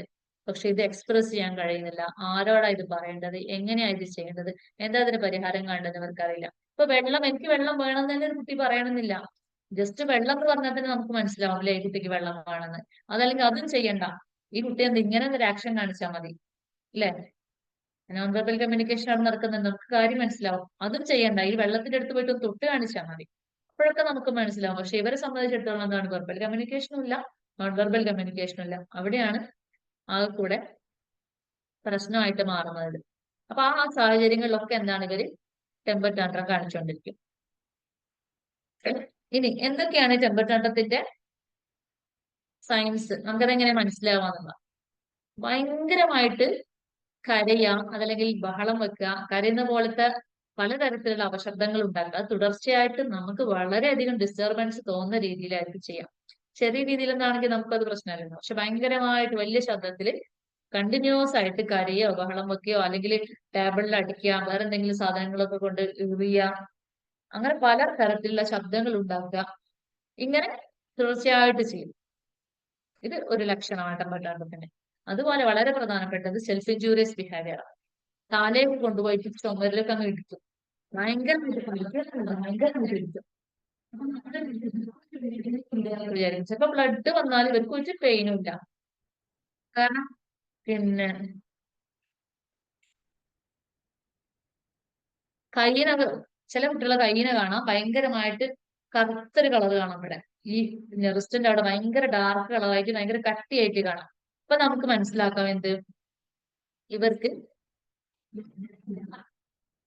ടാക്ടൈൽ സെൻസ് ഇവർക്ക് ഹൈപ്പോ ആണ്. ടാക്ടൈൽ സെൻസ് ഹൈപ്പോ ആയതുകൊണ്ടാണ് ഇവർക്ക് ഒട്ടും പെയിൻ ഇല്ലാത്തത്. അതുകൊണ്ടാണ് ഇവരിങ്ങനെ കടിച്ചിട്ടൊക്കെ മുറിവാക്കും. നമ്മൾ ട്രെയിനിങ് പഠിച്ചുകൊണ്ടിരിക്കുന്ന സമയത്ത്, തിയേറ്ററിൽ പഠിച്ചുകൊണ്ടിരിക്കുന്ന സമയത്ത് അവിടെ ഒരു മോനുണ്ടായിരുന്നു അങ്ങനെ. ഇവിടെ ഭയങ്കര ഡാർക്കായിട്ട് കട്ടിയായിട്ട്, അപ്പൊ അന്നേരം നമുക്ക് അറിയില്ല അത് എന്താണെന്നുള്ളത്. അപ്പൊ അവിടെയുള്ള സ്റ്റാഫ് നമ്മളോട് ഇവൻ കടിച്ചിട്ട് ഇവൻ സ്വയം മുറിവാക്കുന്നതാണ്. അപ്പൊ നമുക്കത് ഉൾക്കൊള്ളാൻ പറ്റുന്നില്ലായിരുന്നു. കാരണം നമ്മളിതൊക്കെ പഠിച്ചു വരുന്നേ ഉള്ളൂ. സ്വയം നമ്മുടെ കൈയൊക്കെ നമുക്ക് കടിക്കാൻ കഴിയോ, നമുക്ക് പിന്നെ ഓക്കെ കയ്യിൽ കടിക്കാൻ പാടില്ല എന്ന് ഇവർക്ക് അറിയില്ല. പക്ഷെ എന്നാൽ പോലും വേദന ഉണ്ടാവില്ല എന്ന് നമ്മൾ ചിന്തിച്ചു. പക്ഷെ ഇല്ല, ഇവർക്ക് വേദന ഒട്ടും മനസ്സിലാവില്ല, വേദന അറിയാനേ പറ്റുന്നില്ല. കാരണം ഇത് ടാക്ടൈൽ സെൻസ് ഹൈപ്പോ ആണ്. നമ്മൾ എന്ത് ചെയ്താലും വേദന അറിയില്ല. അതുകൊണ്ടാണ് അങ്ങനെ സെൽഫ് ഇൻജൂറിയസ് ബിഹേവിയറുകൾ ഈ കുട്ടികൾ കാണിക്കും.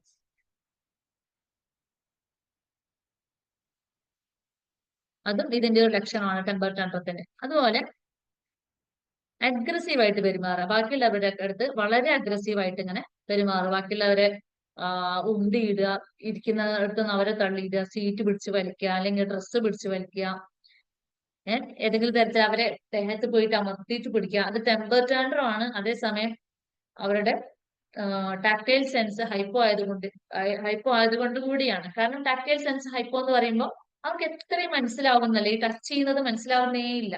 അപ്പൊ ആ സെൻസ് കിട്ടാനാ നോക്കുക. ഒരാൾ പിടിച്ചമർത്തുന്നുണ്ടെങ്കിൽ, ഇപ്പൊ ഒരു കുട്ടി നമ്മളെ വന്ന് പിടിച്ചമർത്തുന്നുണ്ടെങ്കിൽ മനസ്സിലാക്കിക്കോളാം, നമ്മളെ ഉപദ്രവിക്കാൻ വേണ്ടിയിട്ടല്ല വന്നത്. അവിടെ എന്താണ്, ടാക്ടൈൽ സെൻസ് ആ കുട്ടിക്ക് ഹൈപ്പോ ആണ്. അപ്പൊ അത് കിട്ടാൻ വേണ്ടിയിട്ടാണ് കുട്ടി ശ്രമിക്കുന്നത്. നമ്മളെ പിടിച്ചിങ്ങനെ അമർത്തുമ്പോ ചെറുതായിട്ട് തൊട്ട ഫീൽ അവർക്ക് കിട്ടുന്നുള്ളൂ. അതുകൊണ്ടാണ് അവരെങ്ങനെയൊക്കെ കാണിക്കുന്നത്. അല്ലാതെ അപ്പൊ നമ്മൾ എന്താണ്, പേടിച്ചോടണ്ട, പിന്നെ ആ കുട്ടികളെ ഉപദ്രവിക്കാനും നിൽക്കണ്ട. അവിടുന്ന് എങ്ങനെയാണോ നമ്മൾക്ക് സേഫ് ആവാൻ പറ്റുന്ന ആ രീതിയിൽ നമ്മൾ സേഫ് ആക്കാൻ നോക്കണം നമ്മളെ കൂടി. പക്ഷെ ഈ കുട്ടിയുടെ കാര്യത്തിൽ നമ്മൾ അതിന് വഴക്ക് പറയാനോ ഉപദ്രവിക്കാനോ ഒന്നും പോവണ്ട. കാരണം അത് ടാൻട്രം കൂട്ടുകയും ചെയ്യും. ആ എൻവയോൺമെന്റിൽ ഒരു ചേഞ്ച് വരുത്താനാണ് നമ്മളവിടെ ശ്രദ്ധിക്കേണ്ടത്. അപ്പോ ഇതാണ് അഗ്രസീവ് ടു അതേഴ്സ്, ബാക്കിയുള്ളവരോട് ഭയങ്കര അഗ്രസീവ് ആയിട്ട് പെരുമാറുക. ഇങ്ങനെയൊക്കെ കാണിക്കുന്നത് എന്തുകൊണ്ടാണ്, നമ്മുടെ പിന്നെ ആ ടാൻട്രം കാണിക്കുന്ന സമയത്ത് ഇവരെ അതിന് പിന്തിരിപ്പിക്കാൻ നോക്കിയാലും ഭയങ്കരമായിട്ട് അത് വഷളാവും. അപ്പൊ അതൊക്കെയാണ് ടാൻട്രത്തിന്റെ കുറെ സിംറ്റംസ് എന്ന് പറയുന്നത്. ബാക്കിയുള്ളവരെ ഉപദ്രവിക്കുക, പിന്നെ സ്വന്തം ബോഡിയിൽ തന്നെ പരിക്കേൽപ്പിക്കുക, സെൽഫ് ഇഞ്ചൂറിയസ് ആയിട്ടുള്ള ഓരോ കാര്യങ്ങൾ ചെയ്യാം. കടിക്കാനാണെന്നില്ല, ചിലപ്പോൾ എന്തെങ്കിലും ഇട്ട് കുത്തിയാലും മതി. അങ്ങനെ എന്തെങ്കിലും ആയിട്ട് സെൽഫ് ഇഞ്ചൂറിയസ് ആയിട്ടുള്ള കുറെ ബിഹേവിയറുകൾ കാണിക്കാം. പിന്നെ ഓവറായിട്ട് കരയുക, ബഹളം വെക്കുക, അടിക്കുക. ചില കുട്ടികളുണ്ട് ഈ ഗ്ലാസ് എറിഞ്ഞു പൊട്ടിച്ചോണ്ടിരിക്കും, വെറുതെ എറിഞ്ഞു പൊട്ടിച്ചോണ്ടിരിക്കുക, പ്രത്യേകിച്ച് പർപ്പസ് ഉണ്ടാവില്ല. അപ്പൊ ചിലപ്പോ എന്താ പറയുക, കാര്യങ്ങളാണെങ്കിൽ ചിലപ്പോ നമുക്ക് കുറച്ച് തമാശ തോന്നും. അതായത് ഈ ദേഷ്യം ഒന്നുമല്ല ഈ ഗ്ലാസ് പൊട്ടിക്കുന്നതിന്റെ പിന്നില്. അത് നമ്മൾ ഓരോ കുട്ടീനെ ഒബ്സർവ് ചെയ്യുമ്പോഴാണ് മനസ്സിലാവുക. ഈ ഗ്ലാസ് പൊട്ടിച്ചിതറൂലേ, അപ്പൊ ഒരു ശബ്ദം കേൾക്കുമല്ലോ, ആ ശബ്ദം കേൾക്കാൻ വേണ്ടിയിട്ട്. അതായത് ഐസൈറ്റിന്റെ സെൻസിൽ എന്താണ്, ഹൈപ്പോ ആണ്. അപ്പൊ ഇവനിങ്ങനെ ശബ്ദങ്ങൾ കേട്ടുകൊണ്ടിരിക്കണം, ഇതുമാതിരിയുള്ള ശബ്ദങ്ങൾ. ഈ ശബ്ദം കേൾക്കാൻ വേണ്ടിയിട്ടാണ് ഇല്ല ഗ്ലാസ് മുഴുവൻ അല്ലെങ്കിൽ ചില്ലിന്റെ പാത്രങ്ങൾ മുഴുവൻ എറിഞ്ഞ് തകർക്കുന്നത്. അങ്ങനെയൊക്കെ ഉണ്ട് കേട്ടോ ഇതിന്റെ ഇടയിൽ കൂടെ. ഇങ്ങനെയുള്ള കുറെ സംഗതികളുണ്ട്. അല്ലാതെ ഉപദ്രവിക്കാൻ വേണ്ടിയിട്ടോ അല്ലെങ്കിൽ സെൻസറി ഇഷ്യൂ കൊണ്ട് മാത്രം സംഭവിച്ചു പോകുന്ന ചില കാര്യങ്ങളാണ്. ഇപ്പൊ ടെമ്പർ ടാൻട്രം വരുമ്പോ അങ്ങനെയൊക്കെ കാണിച്ചു എന്ന് വരും. ഇനി എന്തൊക്കെയാണ് സ്ട്രാറ്റജീസ് എന്നുള്ളതാണ്. ഇത് മാനേജ് ചെയ്യാൻ വേണ്ടിയിട്ട് നമുക്ക് എന്തൊക്കെ ചെയ്യാനുള്ളത്. ആദ്യമായിട്ട് ഐഡന്റിഫൈ ദ ട്രിഗർ എന്നുള്ളത്. എന്തുകൊണ്ടാണ് കുട്ടി ഇങ്ങനെ കാണിച്ചു കൂടുന്നത്, അതിന്റെ പിന്നിലുള്ള റീസൺ ആണ്. സെൻസറി സ്റ്റിമുലസ് ആണോ, അല്ലെങ്കിൽ പിന്നെ റൊട്ടീനിൽ എന്തെങ്കിലും ചേഞ്ച് വന്നതാണോ എന്ന് നമ്മൾ മനസ്സിലാക്കുക. അതിന് വേണ്ടത് കുട്ടീനെ ഒബ്സർവ് ചെയ്യുക എന്നുള്ളതാണ്. നിരന്തരമായിട്ട് കുട്ടിയെ അങ്ങോട്ട് ഒബ്സർവ് ചെയ്യാം. കുട്ടിയുടെ വീട്ടില് പാരന്റ്സിനോട് നമ്മൾ പാരന്റ് ഇന്റർവ്യൂ നടത്താം. വീട്ടിൽ എങ്ങനെയൊക്കെയാണ്, എന്തൊക്കെയാ ചെയ്യുന്നത്, എപ്പോഴൊക്കെയാണ് ടെമ്പർ ടാൻട്രം കാണിക്കുന്നത്, പാരന്റ്സിനോട് ചോദിച്ചു നോക്കാം. നമ്മുടെ അടുത്തെത്തുമ്പോൾ ക്ലിനിക്കിലോ സ്കൂളിലോ എവിടെയാന്ന് വെച്ചാൽ അവിടെ എന്തൊക്കെ സിറ്റുവേഷൻ ഉണ്ടാവുമ്പോഴാണ് കുട്ടി ഇങ്ങനെ ടാൻട്രം കാണിക്കുന്നത് നോക്കാം. അപ്പൊ നമുക്കിതിങ്ങനെ മനസ്സിലാവാൻ തുടങ്ങും എന്താണ് പ്രശ്നം. ചിലപ്പോൾ ഇപ്പൊ നമ്മുടെ സ്കൂളിലൊക്കെ ആണെങ്കിൽ കുട്ടികൾ രാവിലെ യോഗ ചെയ്യും, എയറോബിക് ചെയ്യും. അപ്പൊ യോഗ ചെയ്യുമ്പോൾ പ്രശ്നമില്ല, കാമാൻ പോയിട്ട് അന്തരീക്ഷം. പക്ഷെ എയറോബിക് ഒക്കെ ചെയ്യുമ്പോൾ അത്യാവശ്യം ഹൈ വോളിയത്തിൽ പാട്ട് വെക്കും. കാരണം അത് കുട്ടികൾക്ക് ഒരു എനർജി കിട്ടാനും ഇത് ചെയ്യാൻ തോന്നാനൊക്കെ വേണ്ടിയിട്ട് നമ്മൾ ചെയ്യുന്നതാണ്. ചിലപ്പോ പിന്നെ ഇങ്ങനെ സൗണ്ടിനൊക്കെ പ്രശ്നമുള്ള ഒരു കുട്ടിയാണെങ്കിൽ ആ സമയത്ത് ആ കൂടെ എന്താണ് ടെമ്പർ ടാൻട്രം കാണിക്കും. അപ്പൊ അത് ഏതാണ് സാഹചര്യം നമ്മൾ നോക്കണം. അങ്ങനെയാണെങ്കിൽ ആ കുട്ടീനെ ഒന്നുകിൽ എന്താണ് ഒരു ഇയർപാഡൊക്കെ വെച്ച് കൊടുത്തിട്ട് നമ്മൾ അഡ്ജസ്റ്റ് ചെയ്യണം. ആ എൻവയോൺമെന്റ് നിന്ന് കുട്ടീനെ ഒന്ന് മാറ്റണം. അല്ലെങ്കിൽ കുട്ടിക്ക് എന്താണോ ചെയ്തു കൊടുക്കാൻ പറ്റുന്ന ആ കാര്യങ്ങളൊക്കെ ചെയ്തു കൊടുക്കണം. ഇപ്പൊ ഐഡന്റിഫൈ ദ ട്രിഗർ എന്നാണ്. സെൻസറി സ്റ്റിമുലസ് ആണോ, അത് റൊട്ടീനിൽ എന്തെങ്കിലും ചേഞ്ച് വന്നിട്ടുണ്ടോ. ചിലപ്പോൾ കൊടുക്കുന്ന ഫുഡ് ഇഷ്ടപ്പെടുന്നുണ്ടാവില്ല, അതിന്റെ ടെക്സ്ചർ ഇഷ്ടപ്പെടുന്നുണ്ടാവില്ല. പുതിയതായിട്ട് ഫുഡ് കൊടുക്കുമ്പോൾ നമ്മൾ പറയും നല്ല ടേസ്റ്റ് ആണ്, നല്ല ഹെൽത്തി ആണ്, പിന്നെ ആനയാണ് ചേനയാണെന്നൊക്കെ പറഞ്ഞ് നമ്മൾ കൊടുക്കുന്നതാണെങ്കിൽ പോലും ഈ കുട്ടിക്ക് ഇതിന്റെ ടെക്സ്ചർ ചിലപ്പോൾ ഇഷ്ടപ്പെടുന്നുണ്ടാവില്ല. നമ്മൾ റാഗിയൊക്കെ കൊടുക്കും സ്കൂളിൽ. അപ്പൊ ഈ റാഗി എല്ലാ കുട്ടികളും കുടിക്കണമെന്നില്ല. ഒരു ഓട്ടിസ്റ്റിക് ഫീച്ചറുകളൊക്കെ കാണിക്കുന്ന ഒരു മോനുണ്ടാവില്ല, ഓട്ടിസം അല്ല, അവൻ ഇതുപോലെ റാഗി ഒന്നും കഴിക്കൂല. കാരണം അപ്പൊ അതേപോലെ ഹെൽപ്പർ ആന്റി വന്നിട്ട് ഇങ്ങനെ അവര് പറയും, എന്താണ് ഇത് മാത്രം കുടിക്കാത്തത്, അങ്ങനെയല്ല എങ്ങനെയല്ല എന്നൊക്കെ പറയും. പറഞ്ഞിട്ട് കാര്യമില്ല. കാരണം ഇതിന്റെ ടെക്സ്ചറും നമ്മളെന്നും പിന്നെ ചായയോ അല്ലെങ്കിൽ ജ്യൂസോ കൊടുക്കാൻ അതിന്റെ ടെക്സ്ചർ തമ്മിൽ വ്യത്യാസമുണ്ട്. അപ്പൊ ഇതൊക്കെ തുടർന്ന് ഇവന് ഒരു അറപ്പ് പോലെയാണ്, അവർ കുടിക്കൂല. അപ്പൊ അതൊക്കെ എന്താണ്, റൊട്ടീനിൽ ചേഞ്ച് വരികയാണ് അവരുടെ കുട്ടികളിൽ. അപ്പൊ അത്തരം റൊട്ടീൻ ചേഞ്ച് കാരണമാണോ, എന്താണ് ഇതിന്റെ പിന്നിലുള്ള ട്രിഗർ എന്ന് നമ്മൾ അന്വേഷിച്ച് കണ്ടുപിടിക്കുക. അതുപോലെ വിഷ്വൽ സപ്പോർട്ട് കൊടുക്കുക. കമ്മ്യൂണിക്കേഷനിൽ പ്രശ്നങ്ങൾ ഉണ്ടല്ലോ, വെർബലും നോൺ വെർബലും ഒക്കെ കമ്മ്യൂണിക്കേഷനിൽ ഇവർക്ക് പ്രശ്നങ്ങളുണ്ട്. അപ്പൊ കമ്മ്യൂണിക്കേഷൻ പഠിപ്പിക്കാന്നുള്ള രീതിയിൽ എന്താണ് പിന്നെ നമുക്ക് ഇവർക്ക് ടെക്സ്റ്റ് യൂസ് ചെയ്യാം. ടെക്സ്റ്റ് എന്ന് പറഞ്ഞാൽ പിക്ചർ എക്സ്ചേഞ്ച് കമ്മ്യൂണിക്കേഷൻ സിസ്റ്റം. ഇവരുടെ കാര്യം, ഇവർക്ക് എന്തൊക്കെയാണെന്ന് ചെയ്യാനുള്ള കാര്യങ്ങൾ, അല്ലെങ്കിൽ ഇവർക്ക് എന്തെങ്കിലും നീഡ്സ് ഉണ്ട്. ഇപ്പൊ ഉദാഹരണത്തിന് കുട്ടിക്ക് ഭയങ്കരമായിട്ട് ബഹളം വെക്കുകയാണ്, കുറെ വാച്ച് ചെയ്തപ്പോഴാണ് നമുക്ക് മനസ്സിലായത് ഈ കുട്ടിക്ക് വെള്ളം വേണം, അത് പറയാൻ പറ്റുന്നില്ല, അതിനാണ് ബഹളം വെക്കുന്നത്. അപ്പൊ നമ്മൾ കുട്ടിയോട് ഇങ്ങനെ ചോദിക്കുന്നത് നിനക്ക് എന്താ വേണ്ട, ഭക്ഷണം വേണോ, അല്ലെങ്കിൽ വേറെ എന്തെങ്കിലും വേദന ഉണ്ടോ, ഡ്രസ്സ് ഓക്കെ അല്ലേ, അങ്ങനെ നിരന്തരം ചോദിച്ചോണ്ടിരിക്കും. അപ്പൊ ഏതെങ്കിലും ഒരു ചോദ്യം ചിലപ്പോൾ ഓക്കെ ആയിരിക്കും. അങ്ങനെ വെള്ളം വേണോ ചോദിക്കുമ്പോൾ പറയണം ഓക്കെ എന്ന് പറയുകയാണെങ്കിൽ നമുക്ക് മനസ്സിലാക്കാം വെള്ളത്തിനാണ് ഇത്രയും ബഹളം വെച്ചത്. അപ്പൊ നമ്മൾ ഡയറക്റ്റ് വെള്ളം കൊണ്ടുപോയി കൊടുക്കരുത്. പകരം നമ്മൾ എന്ത് ചെയ്യണം, ഈ ഒരു ചിത്രത്തില് പിന്നെ വെള്ളം കുടിക്കുന്നതിന്റെ ഒരു ചിത്രം ഉണ്ടാവും, അങ്ങനെ നമ്മൾ ഉണ്ടാക്കി വെക്കണം കാർഡില്. അപ്പൊ ആ കാർഡ് എടുത്തിട്ട് ആദ്യം കുട്ടീനോട് കാണിക്കണം, വെള്ളം വേണോ, വെള്ളം കുടിക്കണോ എന്ന് ചോദിക്കുക. അത് കാണിച്ചു കൊടുക്കുക, അങ്ങനെ കാണിച്ചിട്ട് വെള്ളം കുടിക്കണോ ചോദിക്കുക. അപ്പൊ അങ്ങനെ കാണിക്കുമ്പോൾ അത് പിടിക്കുക എന്ന് പറയാം, കുട്ടിന്റെ കൈ കൊടുക്കുക, ഇത് ടീച്ചർക്ക് ഇതാന്ന് പറയാം. അത് നമ്മളെ കയ്യിൽ തരണം, എന്നിട്ടാണ് നമ്മൾ ആ വാട്ടർ ബോട്ടിൽ കൊടുക്കേണ്ടത്. അത് നിരന്തരം ചെയ്യുമ്പോൾ 1 ദിവസം 2 ദിവസം 3 ദിവസത്തെ കാര്യമല്ല പറയണത്. 1 മാസമൊക്കെ ചെയ്യുമ്പോൾ എന്താണ് കുട്ടിക്ക് മനസ്സിലാവും, ഓക്കെ എനിക്കൊരു കാര്യം വേണമെന്നുണ്ടെങ്കിൽ ഈ കാർഡ് എടുത്തിട്ട് ടീച്ചറെ കൈ കൊടുക്കണം, അല്ലെങ്കിൽ കെയർടേക്കർ കൈ കൊടുക്കണം. അപ്പോഴാണ് അവർക്ക് മനസ്സിലാവുക എനിക്ക് ഇന്നത് വേണം. ആ രീതിയിൽ കമ്മ്യൂണിക്കേഷൻ പഠിപ്പിക്കുന്നതിനാണ് നമ്മൾ പിക്ചർ എക്സ്ചേഞ്ച് കമ്മ്യൂണിക്കേഷൻ എന്ന് പറയാം. അപ്പൊ അതുപോലെ എന്താണ് കമ്മ്യൂണിക്കേറ്റ് ചെയ്യാൻ അവർ പഠിപ്പിക്കാം. പിന്നെ ഞാൻ പറഞ്ഞല്ലോ ഈ റൊട്ടീനിലുള്ള ചേഞ്ച് ആണ് ഇവർക്ക് ഭയങ്കര പ്രയാസം എന്നുള്ളത്. അപ്പൊ അതിനു വേണ്ടി നമ്മൾ എന്ത് ചെയ്യാം, ഇവർ കാണുന്ന അടുത്തായിട്ട് ഇവരുടെ ക്ലാസ് റൂമിൽ എവിടെയെങ്കിലും ഇങ്ങനെ കാർഡ്സ് മാത്രം ഉണ്ടാക്കിയിട്ട് ഹാങ് ചെയ്ത് വെക്കുകയോ അല്ലെങ്കിൽ പേസ്റ്റ് ചെയ്ത് വെക്കുകയോ ചെയ്യാം. ഇത് രാവിലെ വന്നിട്ട് ഇന്നതാണ് ചെയ്യേണ്ടത്, പിന്നെ ഇന്നത് ചെയ്യണം, പിന്നെ ഇന്നത് ചെയ്യണം. അപ്പൊ ഓരോന്നും ഇങ്ങനെ എന്ത് ചെയ്യാം, ഇങ്ങനെ ഒട്ടിച്ചു വെക്കാം ക്ലാസ് റൂമിൽ. അപ്പൊ അത് കാണുമ്പോൾ തന്നെ ആർക്കും മനസ്സിലാവും, ഓക്കെ ഇതൊക്കെയാണ് എനിക്ക് ഇന്ന് ചെയ്യാനുള്ളത് എന്നുള്ളതൊരു ബോധ്യം വരും, അവിടെ കൺഫ്യൂഷൻ ആവാതിരിക്കാൻ വേണ്ടിയിട്ട്. അപ്പൊ അങ്ങനെ വിഷ്വൽ സപ്പോർട്ട് നമുക്ക് ഉപയോഗിക്കാം. കമ്മ്യൂണിക്കേഷൻ നമ്മൾ ടെക്സ്റ്റ് പോലുള്ള സംഗതികൾ ഉപയോഗിച്ചിട്ട് എന്ത് ചെയ്യാം, കമ്മ്യൂണിക്കേഷൻ ഉണ്ടാക്കിയെടുക്കാം. അതുപോലെ എന്താണ് പ്രഡിക്റ്റബിൾ റൊട്ടീൻസ്. ഇപ്പൊ ഞാൻ ഈ പറഞ്ഞ പോലെ തന്നെ കാർഡ്സ് ഒക്കെ വെച്ചിട്ട് റൊട്ടീൻ എന്താണെന്ന് അവർക്ക് പ്രഡിക്റ്റ് ചെയ്യാൻ പറ്റുന്ന ഒരു സാഹചര്യം ഉണ്ടായി കൊടുക്കാം. പിന്നെ അടുത്തടുത്ത് സെൻസറി ബ്രേക്ക് കൊടുക്കണം. അതായത് ഞാൻ പറഞ്ഞു ചിലപ്പോൾ സൗണ്ടിനോടായിരിക്കും അല്ലെങ്കിൽ ലൈറ്റിനോടായിരിക്കും പലതരത്തിലുള്ള സെൻസറി ഇഷ്യൂസ് ഇവർക്ക് ഉണ്ടാവും. അപ്പൊ നമ്മുടെ ഇടയ്ക്ക് എന്ത് ചെയ്യാം, ഒരു 5-10 മിനിറ്റ് സെൻസറി ബ്രേക്ക് കൊടുക്കാം. ഒരു വളരെ സാമാന്യമായിട്ടുള്ള ഒരു ഏരിയയിൽ ഭയങ്കരമായിട്ടുള്ള ലൈറ്റോ സൗണ്ടോ അങ്ങനെ പ്രശ്നങ്ങളൊന്നും ഇല്ലാത്ത ഒരു ഏരിയയിൽ കൊണ്ടുപോയിട്ട് കുറച്ചു നേരം അവിടെ ഇരിക്കാൻ അനുവദിക്കുക. അങ്ങനെ ഒരു സെൻസറി ബ്രേക്ക് അവർക്ക് കൊടുക്കാം. ഇങ്ങനെയൊക്കെയാണ് നമ്മൾ ഈ ടാൻട്രം നമുക്ക് മാനേജ് ചെയ്ത് കൊണ്ടുവരാൻ പറ്റുക. അതുപോലെ എന്താണ് ഈ ടാൻട്രം ഉണ്ടാകുന്ന സമയത്ത് നമ്മൾ എന്ത് ചെയ്യണം എന്നുള്ളതാണ്. ടാൻട്രം കാണിച്ചുകൊണ്ടിരിക്കുമ്പോൾ നമുക്ക് ഇവരെ കാണിക്കുമ്പോൾ, അതായത് നമ്മൾ ഭയങ്കരമായിട്ട് ചിലപ്പോൾ ചിത്രപ്പണികളൊക്കെ ചെയ്ത് ചുമരിലോട്ട് വെച്ചിട്ടുണ്ടാവും, സ്കൂളിലൊക്കെ ആണെങ്കിൽ ചാർട്ടോ അങ്ങനെയൊക്കെ വെച്ചിട്ടുണ്ടാവും. അതല്ലെങ്കിൽ ടേബിളിൽ നമ്മൾ ഭയങ്കരമായിട്ട് ഡെക്കറേറ്റ് ചെയ്ത് എന്തെങ്കിലും ആർട്ട് ആൻഡ് ക്രാഫ്റ്റ് ഒക്കെ ചെയ്ത് വെച്ചിട്ടുണ്ടാവും. പിന്നെ അല്ലെങ്കിൽ പ്ലാന്റ്സ് ഒക്കെ വെള്ളത്തിലൊക്കെ ഇട്ടിട്ട് അങ്ങനെയൊക്കെയുള്ള പരിപാടികളുണ്ടല്ലോ, അതൊക്കെ വെച്ചിട്ടുണ്ടാവും. ഞാൻ ഇതൊക്കെ ചെയ്തിരുന്നു. അതുകൊണ്ട് ഞാൻ ഇങ്ങനെ എണ്ണി പറയുന്നത് എന്റെ ക്ലാസ്സിൽ. ഈ ഓട്ടിസ്റ്റിക് ആയിട്ടുള്ള മോൻ സാധാരണഗതിയിൽ ഒരു പ്രശ്നമല്ല, ഇവന് ഇതെല്ലാം ഒരു കുഴപ്പമില്ല. അവൻ ആ ക്ലാസ്സിൽ ഉണ്ടെങ്കിൽ പോലും അതൊക്കെ എനിക്ക് ധൈര്യമായിട്ട് വെക്കായിരുന്നു. പക്ഷെ സ്കൂളിൽ ഇതേപോലെ ഒരു പ്രോഗ്രാം ഉണ്ടായി, എന്തോ ഒരു ഫംഗ്ഷൻ ഉണ്ടായി. അപ്പൊ ആ സമയത്ത് മുകളിലെ ഹാളിലാണ് പ്രോഗ്രാം ഉണ്ടാകുക. ഇവനെ വിളിച്ചിട്ട് ഇവൻ വന്നില്ല. ഇവനാകെ പ്രശ്നം ഉണ്ടായി. കാരണം അന്ന് അവൻ പ്രശ്നം ഉണ്ടാക്കും നമുക്കറിയാം, കാരണം സൗണ്ട് ഒക്കെ ഉണ്ടല്ലോ. അപ്പൊ ആള് ഭയങ്കരമായിട്ട് വയലന്റ് ആവുകയൊക്കെ ചെയ്തു. നമുക്ക് എന്താണ് സ്റ്റാഫ് കുറവൊക്കെ ആയതുകൊണ്ട് അവിടെ പോവലും നിർബന്ധമാണ്, അവിടെ നമ്മൾ അറ്റൻഡ് ചെയ്യണം, ഇവിടെയും വരണം എന്നുള്ളൊരു സാഹചര്യമാണ്. വേറൊരു മാർഗം ഉണ്ടായിരുന്നില്ല. അവന്റെ ഉമ്മയുണ്ട്, അപ്പൊ ഉമ്മാക്കും അറിയാം അവന്റെ അവസ്ഥ. അങ്ങനെ ഉമ്മ കുറച്ചു നേരമൊക്കെ ആ റൂമിൽ അവന്റെ കൂടെ നിന്നു. പിന്നെ അവർക്ക് പ്രോഗ്രാം കാണാനുള്ള താല്പര്യം കൊണ്ട് അവര് മുകളിലോട്ട് വന്നു ഞങ്ങളുടെ കൂടെ. ഞങ്ങളും അവരൊക്കെ ആയിട്ട് ഇങ്ങനെ മാറി മാറിയൊക്കെ നിൽക്കുന്ന സാഹചര്യമാണ്. അതിന്റെ ഇടയിൽ ഉമ്മയും ഞങ്ങളും മേലെയായി പോയി. ആ സമയത്ത് ഞാൻ വന്നപ്പോഴേക്കുണ്ട് ക്ലാസ്സിൽ ഞാനൊരു ഗ്ലാസിന്റെ ഒരു ജാറുണ്ടായിരുന്നു, അതിനകത്ത് വെള്ളം നിറച്ച് മറ്റേ മണി പ്ലാന്റ് ഒക്കെ കുടിക്കൊണ്ട്, പിന്നെ ഞാനും മക്കളൊക്കെ കൂടിക്കൊണ്ട് വെച്ച് തന്നെയാണത്. ഭയങ്കരമായിട്ട് ഞങ്ങള് പിന്നെ ജനലിലൊക്കെ ഇങ്ങനെ അങ്ങനെ ഹാങ് ചെയ്ത് വെച്ച് കുറെ പ്ലാന്റ്സ് ഒക്കെ ഉണ്ടായിരുന്നു വെള്ളത്തിൽ വെച്ചിട്ട്. നല്ല ഭംഗിയായിരുന്നു കാണാൻ, നമുക്കത് കാണുമ്പോൾ ഒരു പോസിറ്റീവ് എനർജി. എല്ലാം കൂടെ വലിച്ചു വാരിയിട്ട് പൊട്ടിച്ച് ഗ്ലാസിന്റെ അടുത്തൊക്കെ. ഒരു പ്രശ്നമില്ലാത്ത സാധാരണഗതിയിൽ അത് അവിടെ ഉണ്ടെങ്കിലും അവൻ തട്ടേ മറിച്ച് ഒന്നുമില്ല, എന്താവരും അങ്ങനെ ചെയ്തില്ല. പക്ഷെ അന്ന് ആകെ കൂടെ പ്രശ്നമായി, എല്ലാം വലിച്ചു വാരിയിട്ട് നശിപ്പിച്ചു. അപ്പൊ ഇവരെ സംബന്ധിച്ചിടത്തോളം ഇവർക്ക് അങ്ങനെയാണ് ഓരോ പ്രശ്നങ്ങൾ. പിന്നെ എന്താണ് നമുക്ക് കണ്ടു കഴിഞ്ഞാൽ നമുക്ക് ഭയങ്കര ദേഷ്യവും സങ്കടമൊക്കെ വരും ആ സമയത്ത്. ഇത്രയും മെനക്കെട്ടുണ്ടാക്കിയ സംഗതികളാണല്ലോ ഇവർ ഒരു നിമിഷം കൊണ്ട് ചെയ്ത് തീർക്കുക. പക്ഷെ ഒന്നും പറയാൻ പാടില്ല, ഒന്നും ചെയ്യാനും പാടില്ല. വളരെ കാമാൻക്വൈറ്റായിട്ട് നമ്മളതിനെ നേരിടണം. കാരണം നമ്മൾ അവിടെ വയലന്റ് ആയി കഴിഞ്ഞാൽ ടെമ്പർ ടാൻട്രം കൂടുക ചെയ്യും. അത് കുറയ്ക്കാനാണല്ലോ നോക്കേണ്ടത്, അത്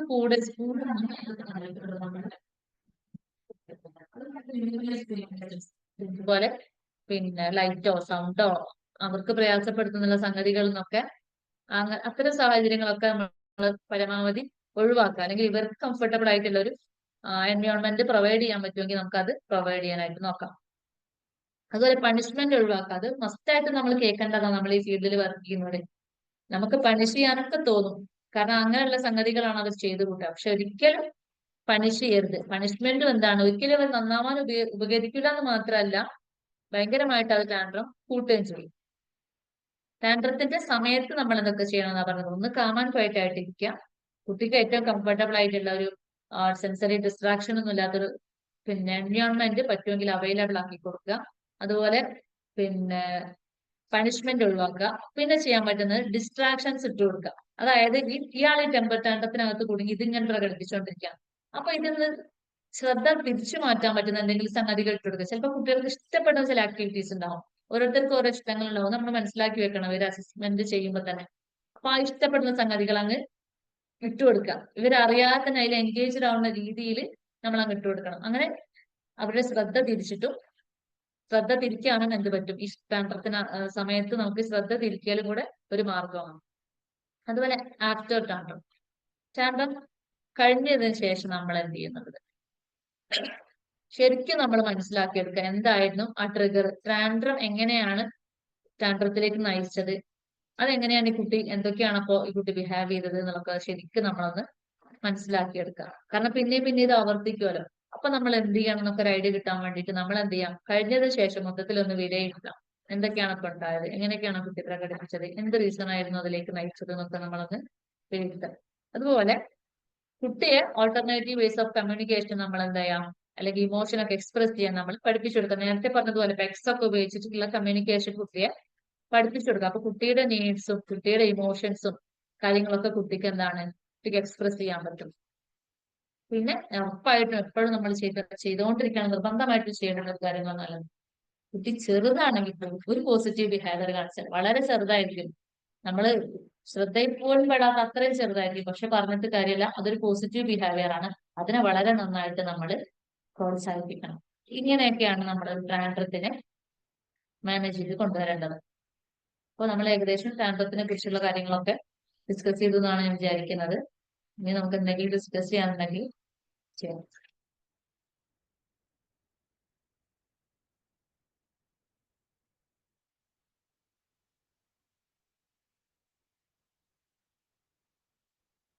നമുക്ക് എന്തെങ്കിലുമൊക്കെ ചോദിക്കാനുണ്ടെങ്കിൽ ചോദിക്കാം.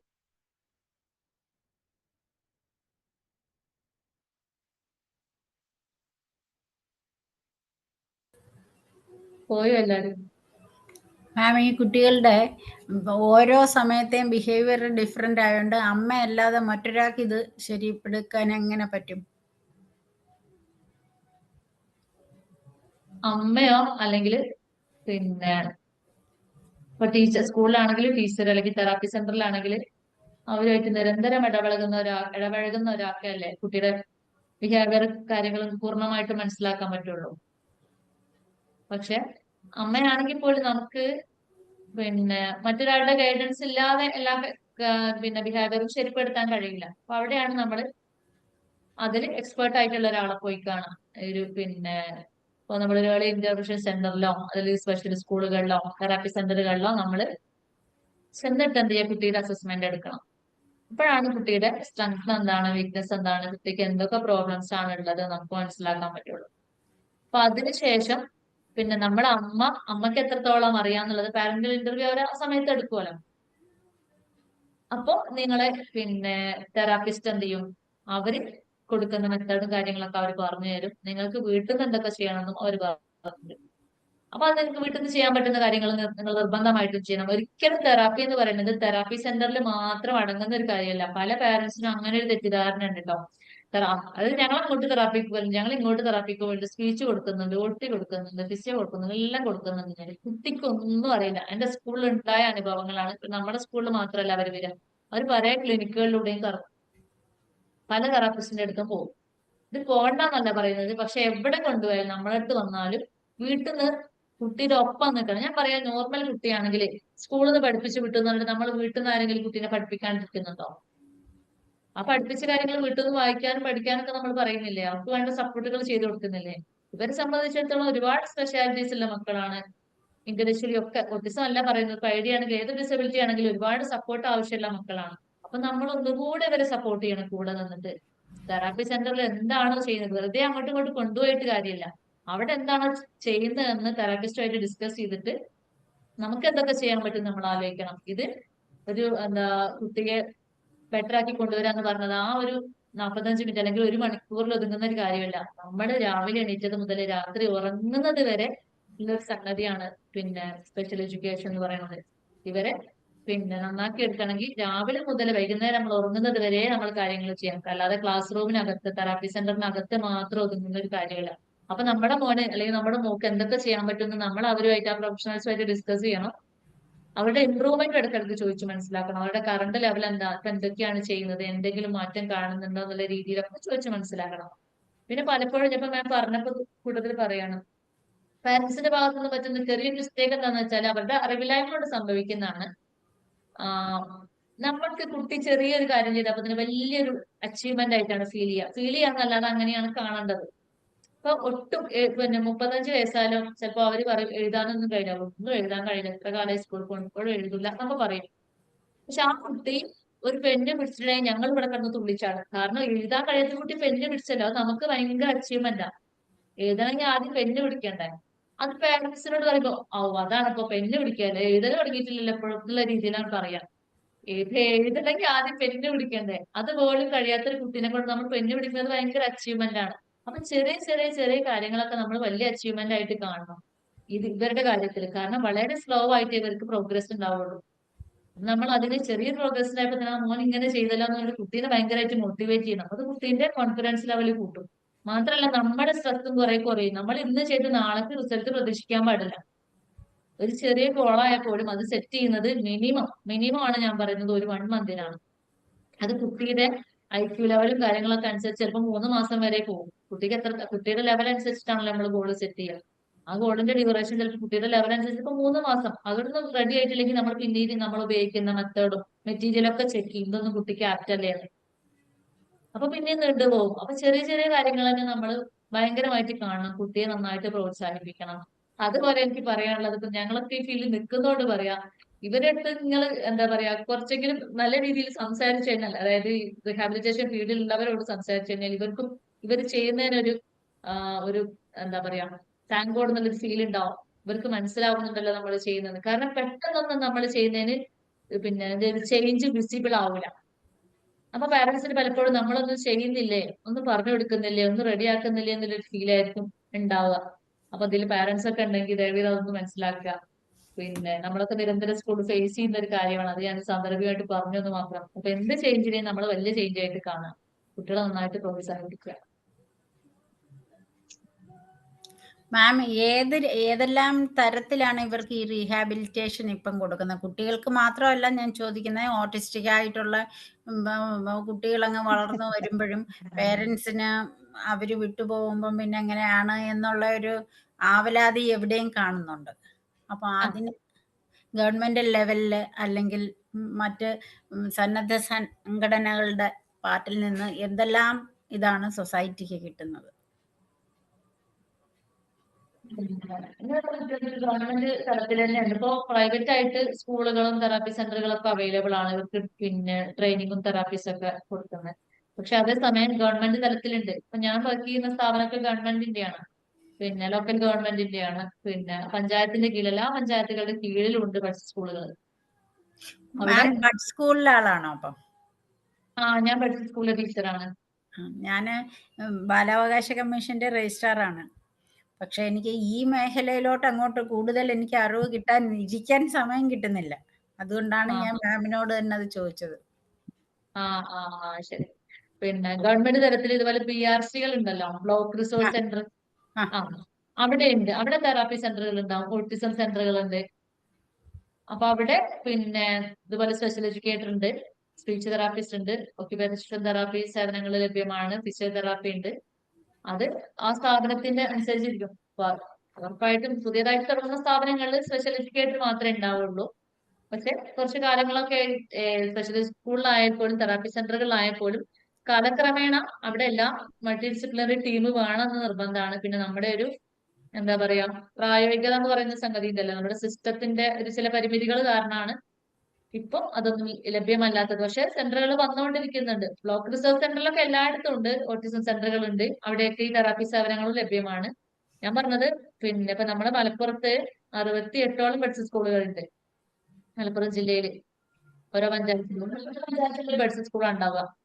അപ്പൊ ആ പഞ്ചായത്തിലെ കുട്ടികൾ മാത്രമാണ്, അവർക്ക് മാത്രമാണ് അവിടുത്തെ സേവനം എന്ന് പറയുന്നത്. അപ്പൊ അവിടെ ഇപ്പൊ നിലവിൽ മലപ്പുറം ജില്ലയിൽ അങ്ങനെ തെറാപ്പികൾ എല്ലാം അവൈലബിൾ ആയിട്ടുള്ള സെന്ററുകൾ കുറവാണ്. 2, 3, 4 സെന്ററുകളൊക്കെ ഉള്ളൂ. ബാക്കിയെല്ലാം പുതിയ വന്ന സ്ഥാപനങ്ങളാണ്. കേരളത്തിൽ ഏറ്റവും കൂടുതൽ ബഡ്സ് സ്കൂളുകൾ ഉള്ളത് മലപ്പുറം ജില്ലയിലാണ്. അപ്പൊ ഇനി ഭാവിയിലൊക്കെ നമ്മുടെ സ്കൂളുകൾക്ക് എല്ലാ തെറാപ്പിയും ലഭ്യമാകുന്ന രീതിയിലൊക്കെ സ്ഥാപനങ്ങൾ പിന്നെ വളർന്നു വരും. ഇപ്പൊ ബഡ്സ് തന്നെ വേണമെന്നില്ല, ഇവർക്ക് തെറാപ്പികൾ ഞാനിപ്പോ പറഞ്ഞ പോലെ ബ്ലോക്ക് റിസോഴ്സ് സെന്ററുകളിലും അതുപോലെ ബ്ലോക്കിന്റെ ഓട്ടിസം സെന്ററുകളിലൊക്കെ തെറാപ്പി സേവനങ്ങൾ ലഭ്യമാണ്. മാത്രമല്ല ഈ ബഡ്സ് സ്കൂളിന്റെ പ്രത്യേകത എന്ന് പറഞ്ഞാല് ഇതിന് 2 തരത്തിലുണ്ട്. ബഡ്സ് റീഹാബിലിറ്റേഷൻ സെന്ററും ഉണ്ട്, ബഡ്സ് സ്കൂളും ഉണ്ട്. ഇപ്പൊ റീഹാബിലിറ്റേഷൻ സെന്ററിനെ സംബന്ധിച്ചിടത്തോളം ഈ കുട്ടികളെ റീഹാബിലിറ്റേറ്റ് ചെയ്യുന്നതിലാണ് നമ്മൾ പ്രാധാന്യം കൊടുക്കുന്നത്. അതായത് ഇവർക്ക് എന്തെങ്കിലും ഒരു തൊഴിൽ എന്നുള്ള രീതിയിലാണ് നമ്മൾ ചിന്തിക്കുന്നത്. നമ്മുടെ സ്കൂളുകൾ, എല്ലാ സ്കൂളുകളിലും ഉണ്ട് അതിന് ജില്ലാ പഞ്ചായത്തിന്റെ പ്രൊജക്ട് ഉണ്ട്. അപ്പൊ നമുക്ക് എന്ത് വേണമെങ്കിലും ചെയ്യാം ഈ കുട്ടികളെ വെച്ചിട്ട്. ഇവർക്കൊരു വരുമാനം കിട്ടുന്ന രീതിയിൽ എന്ത് കാര്യവും ചെയ്യാം. നമ്മൾ ചെയ്യുന്നത് ഫുഡ് പ്രൊഡക്റ്റ് ആണ്. അപ്പൊ അത് വിജയകരമായിട്ട് ഇങ്ങനെ മുന്നോട്ട് പോയിക്കൊണ്ടിരിക്കുകയാണ്. ഒരു 4 ഗഡുവൊക്കെ ഞങ്ങൾ ചെയ്ത്, പിന്നെ പൊടികൾ ഉണ്ടല്ലോ, മസാല പൊടികൾ, അതിന്റെ കാര്യമാണ് നമ്മൾ ചെയ്തുകൊണ്ടിരിക്കുന്നത്. അത് കുട്ടികൾ, നമ്മൾ റോ മെറ്റീരിയൽ വാങ്ങും, എന്നിട്ട് കുട്ടികളെ നമ്മളെ നേതൃത്വത്തിൽ കുട്ടികളെ കൊണ്ടുതന്നെ അത് പിന്നെ നന്നായിട്ട് കഴിപ്പിക്കും. എന്നിട്ട് അവരെ കൊണ്ടുതന്നെ നമ്മളത് ഉണക്കാനും പറയും. നല്ല സാഹചര്യങ്ങളും ഗൈഡൻസ് ഒക്കെ നമ്മൾ കൊടുക്കും. പൊടിക്കുന്നത് മാത്രം മില്ലിൽ കൊണ്ടുപോകും. അവിടുന്ന് പൊടിച്ചിട്ട് എന്താക്കും, സ്കൂളിൽ തന്നെ കൊണ്ടുവന്നിട്ട് പിന്നെ പാക്കിങ്ങും കാര്യങ്ങളൊക്കെ വീണ്ടും സ്കൂൾ തന്നെ ചെയ്യും. ആ രീതികൾ മുന്നോട്ട് പോയിക്കൊണ്ടിരിക്കുകയാണ്. ചിലരാണെങ്കിൽ പിന്നെ ഈ ബാഗ് ഇല്ലേ, പിന്നെ തുണിയുടെ ബാഗ്, തുണിയുടെ ഒക്കെ ഫ്രണ്ട്ലി ബാഗുകൾ, അതിന്റെ വർക്കൊക്കെ ചെയ്യുന്ന സ്കൂളുകളുണ്ട് ചിലര്. അങ്ങനെ പലരും ചിലര് പേപ്പർ ബാഗ് അങ്ങനെ ചെയ്യുന്നവരുണ്ട്. അങ്ങനെ ബാംബുവിന്റെ ക്രാഫ്റ്റ് ചെയ്യുന്നവരുണ്ട്. നമ്മുടെ സ്കൂളിൽ അതുപോലെ ഞാൻ ഹെയർ ബാൻഡ് ചെയ്യിക്കും കുട്ടികളെ കൊണ്ട്. അതായത് അതൊന്നും ഒരു പിന്നെ ഐക്യമൊക്കെ വളരെ കുറവായിട്ടുള്ള, വേറൊന്നും ഇവരെ കൊണ്ട് ചെയ്യാൻ കഴിയില്ല എന്ന് തോന്നുന്ന ബാക്ക് ബെഞ്ചേഴ്സ് ആയിട്ട്, ബാക്ക് ബെഞ്ച് എന്ന് പറയുമ്പോൾ ബെഞ്ചില്ല സ്പെഷ്യൽ സ്കൂളിൽ, ഞങ്ങൾക്ക് മനസ്സിലാവാൻ വേണ്ടി പറഞ്ഞാണ്. അങ്ങനെ നമ്മൾ ഒന്നിനും കഴിയാത്ത കുറച്ച് കുട്ടികൾ എന്ന് പറയില്ലേ, പൊതുവെ കുറച്ച് ഉൾവലിഞ്ഞിരിക്കുന്ന അവരെ വിചാരിച്ചിട്ടാണ് ഞാൻ ഹെയർ ബാൻഡ് തുടങ്ങിയത്. കാരണം നമ്മൾ ഏത് തെറാപ്പി സെന്ററിൽ പോയാലും ഏത് സ്പെഷ്യൽ സ്കൂളിൽ പോയാലും ആദ്യം അവരെ കൊണ്ട് ചെയ്യിക്കുന്ന ഒരു വർക്ക് എന്ന് പറഞ്ഞാല് മുത്തു കോർക്കാനാണ്. ഈ പാരന്റ്സിന് ചിലപ്പോൾ മനസ്സിലാവില്ല എന്തിനാണ് ഈ മുത്തു കോർക്കുന്നത്. ഒരു പാരന്റിന്റെ അടുത്ത് പറഞ്ഞിട്ടുണ്ട്. അപ്പൊ ഞാനിങ്ങനെ ചോദിച്ചു, വേറെ സെന്ററിൽ പോയപ്പോ അവിടെ എന്താ ചെയ്യിക്കുന്നത് ചോദിച്ചപ്പോ അവനോട് അവിടെ ഇപ്പൊ എന്ത് ചെയ്യിക്കുക, എത്ര കാലമായി പോവാൻ തുടങ്ങിയിട്ട് മുത്ത് ഇങ്ങനെ കോർക്കാൻ പറയാം. അപ്പൊ ഞാനിങ്ങനെ തിരിച്ചോട് പറയാതെ അങ്ങനെയല്ല കേട്ടോ എന്ന് പറഞ്ഞിട്ട് പറഞ്ഞു കൊടുത്തു. പക്ഷെ അത് എത്രത്തോളം അവർ ഉൾക്കൊള്ളുന്നില്ലൊരു വേറെ കാര്യം, പറഞ്ഞാൽ മനസ്സിലാവണമെന്നില്ല, അത്ര എഡ്യൂക്കേറ്റഡ് ഒന്നും അല്ലെങ്കിൽ. അപ്പൊ ഞാൻ വിചാരിച്ചു ഈ കുട്ടികൾക്കൊക്കെ ഒട്ടും ലെവലിൽ കുറഞ്ഞ കുട്ടികൾ, അതായത് 35 വയസ്സായി പോലും ഫൈൻ മോട്ടോർ ഒന്നും എന്തിനാന്ന് അറിയില്ല. ഇതൊന്നും ഡെവലപ്പ് ചെയ്തെടുക്കാൻ ഭയങ്കരമായിട്ട് പ്രയാസപ്പെട്ടു. ഭയങ്കര റിജിഡായിരുന്നു മസിൽസ് ഒക്കെ ഒട്ടും ഉപയോഗിക്കാതെ. അപ്പൊ അങ്ങനെയുള്ള കുട്ടികൾക്ക് മുത്തു കോർക്കാനേ അറിയുള്ളൂ, വേറെ ഒന്നും അറിയില്ല. മുത്തു കോർക്കാൻ മാത്രം, അത് തന്നെ നമ്മൾ കൂടെ ഇരിക്കണം. അപ്പൊ ഞാൻ വിചാരിച്ചു ഇവരെ ഈ മുത്തു കോർക്കൽ ഇങ്ങനെ കോർത്തിരുന്നാൽ ശരിയാവില്ല, ഇതുകൊണ്ട് എന്തെങ്കിലും ചെയ്യണമല്ലോ എന്ന് വിചാരിച്ചപ്പോഴാണ് ഞാൻ ഇങ്ങനെ ഇൻസ്റ്റാഗ്രാം വെറുതെ നോക്കുമ്പോൾ അതിനകത്ത് ഹെയർ ബാൻഡിന്റെ കുറെ മെറ്റീരിയൽ കണ്ടത്. ഞാൻ ഉടനെ അപ്പൊ അത് ഞാനൊരു സ്കൂളിൽ ഇങ്ങനെ പറഞ്ഞു, നമുക്ക് ഇത് ഇവരെ കൊണ്ട് ഹെയർ ബാൻഡ് ഉണ്ടാക്കിച്ചാലോ. അപ്പൊ എന്നെ ആരും സപ്പോർട്ട് ചെയ്തില്ല സത്യം പറഞ്ഞാൽ. കാരണം ഈ മക്കൾ ഇപ്പൊ ഇതൊക്കെ ചെയ്യുമോന്ന് ചോദിച്ചു. അങ്ങനെ ഞാൻ എന്റെ സ്വന്തം പൈസ എടുത്തിട്ട് കുറച്ച് സാധനങ്ങൾ വാങ്ങിച്ചു. ഹെയർ ബാൻഡിന്റെ പിന്നെ ഒരു വയറ് പോലൊരു സാധനമുണ്ട് സ്റ്റീലിന്റെ, അത് വാങ്ങിച്ചു. പിന്നെ കുറച്ച് ബീഡ്സും കാര്യങ്ങളൊക്കെ പരീക്ഷണാർത്ഥത്തിൽ കുറച്ച് സാധനങ്ങൾ വാങ്ങിച്ചു. എന്നിട്ട് ഒട്ടും ലെവലില്ലാത്ത കുറച്ച് കുട്ടികളെ കയ്യിൽ കൊടുത്തു. ഞാനിങ്ങനെ പറയുന്ന പാറ്റേണിൽ ഇവരെ കൊണ്ട് കൂടെ ഇരുത്തിയിട്ട് ചെയ്യിച്ചു. ഒരു 4-5 മക്കളെ കൊണ്ട് വളരെ ഉഷാറായിട്ട് ചെയ്തു. ഹെയർ ബാൻഡ് എല്ലാവർക്കും ഭയങ്കരമായിട്ട് ഇഷ്ടപ്പെട്ടു. ശരിക്കും നമ്മൾ കടയിൽ നിന്ന് വാങ്ങുന്ന അതേ ക്വാളിറ്റിയിൽ സംഗതി ചെയ്തെടുക്കാനും പറ്റി. ഇപ്പൊ എല്ലാവർക്കും ഭയങ്കര അതിശയം. പിന്നെ വീട്ടിൽ വിളിച്ചിട്ട് എന്നെ വിളിച്ചിട്ട് ഇങ്ങോട്ട് ഫണ്ട് തന്നു, സാധനം വാങ്ങിച്ചോ എന്ന് പറഞ്ഞിട്ട്. പിന്നെ മാത്രമല്ല, ഇത് ഏറ്റവും ലെവലിൽ പറഞ്ഞ കുട്ടികളെ ഉദ്ദേശിച്ച് വാങ്ങിയതാണ്. പക്ഷെ ഇതിന്റെ ഭംഗിയും ഒക്കെ കണ്ടപ്പോ ബാക്കി എല്ലാ മക്കൾക്കും ഇത് ചെയ്യണം ക്ലാസ്സിലെ. അപ്പൊ ഞങ്ങൾ അതും കൂടെ ഇതിന്റെ സൈഡായിട്ട് ചെയ്യുന്നത്. പക്ഷെ അതിങ്ങനെ എന്താ പറയുക, സെയിൽ ചെയ്യാൻ കുറച്ച് പ്രയാസമായതുകൊണ്ട് തൽക്കാലം നിർത്തി വെച്ചിരിക്കുകയാണ്. പക്ഷെ നമുക്ക് അങ്ങനെ പലതും പരീക്ഷിക്കാം. കുട്ടികളെ ഒരു 18 വയസ്സ് കഴിഞ്ഞാല് പിന്നെ ഇവർക്ക് പോകാൻ വേറെ സ്ഥലങ്ങളില്ല. അപ്പൊ ഇവർക്കുള്ളത് എന്താണ്, ഇതുപോലെ റീഹാബിലിറ്റേഷൻ സെന്ററുകൾ മാത്രമാണ്. അതല്ലെങ്കിൽ നമ്മുടെ വിശ്വസിക്കാൻ പറ്റാവുന്ന ഒരു അണ്ടറിൽ നമ്മൾ എന്താക്കണം, വിശ്വസിക്കാൻ പറ്റാവുന്ന ആൾക്കാരുടെ കീഴിൽ നമ്മൾ എന്തെങ്കിലും ജോലിയാക്കി കൊടുക്കണം. മിക്കവാറും ഈ കുട്ടികൾ പിന്നെ നന്നായിട്ട് അധ്വാനിക്കും. പക്ഷെ ഇവർക്ക് എന്താണ്, കണക്ക് പറഞ്ഞിട്ട് പൈസ വാങ്ങാനൊന്നും അറിയില്ല. അപ്പൊ നമ്മൾ വിശ്വസിക്കാൻ പറ്റുന്ന ആൾക്കാരെടുത്ത് വേണം ഇവരെ ജോലിക്ക് നിർത്താൻ. എപ്പോഴും ആ രീതിയിൽ ചിന്തിക്കണം. എപ്പോഴും എന്റെ കുട്ടിയാണെന്ന് വിചാരിച്ചിട്ട് അങ്ങനെ നിർത്തരുത്. 18 വയസ്സ് കഴിഞ്ഞാൽ പിന്നെ നമ്മൾ എന്തെങ്കിലും ജോലി രീതിയിൽ അതിന് മുമ്പേ അതിനു വേണ്ടി ട്രൈ ചെയ്ത് തുടങ്ങണം. വൊക്കേഷണൽ സ്കില്ലുകളൊക്കെ അതാണ് സ്പെഷ്യൽ സ്കൂളിൽ പറഞ്ഞയച്ചു അല്ലെങ്കിൽ തെറാപ്പി സെന്ററിൽ പറഞ്ഞയച്ചു എന്ന് പറഞ്ഞിട്ട് നമ്മൾ റിലാക്സ് ആയിട്ട് ഇരിക്കരുത്. അവിടെ എന്തൊക്കെയാ ചെയ്യുന്നത് വിളിച്ച് അന്വേഷിക്കണം. ടീച്ചറായിട്ട് ഡിസ്കസ് ചെയ്യണം, അല്ലെങ്കിൽ തെറാപ്പിസ്റ്റായിട്ട് ഡിസ്കസ് ചെയ്യണം. എന്തൊക്കെയാണ് കുട്ടിയുടെ അവസ്ഥ, കറണ്ട് ലെവൽ എന്താണ്, കുട്ടിക്ക് ഇപ്പൊ എന്തൊക്കെ സ്കില്ലുകളാണ് ഉള്ളത് എന്നൊക്കെ നമ്മൾ ചോദിച്ചിട്ട് മനസ്സിലാക്കണം. അങ്ങനെയുള്ള പാരന്റ്സ് അപൂർവേ ഉള്ളൂ കേട്ടോ, അത് ഞാൻ പറയാം.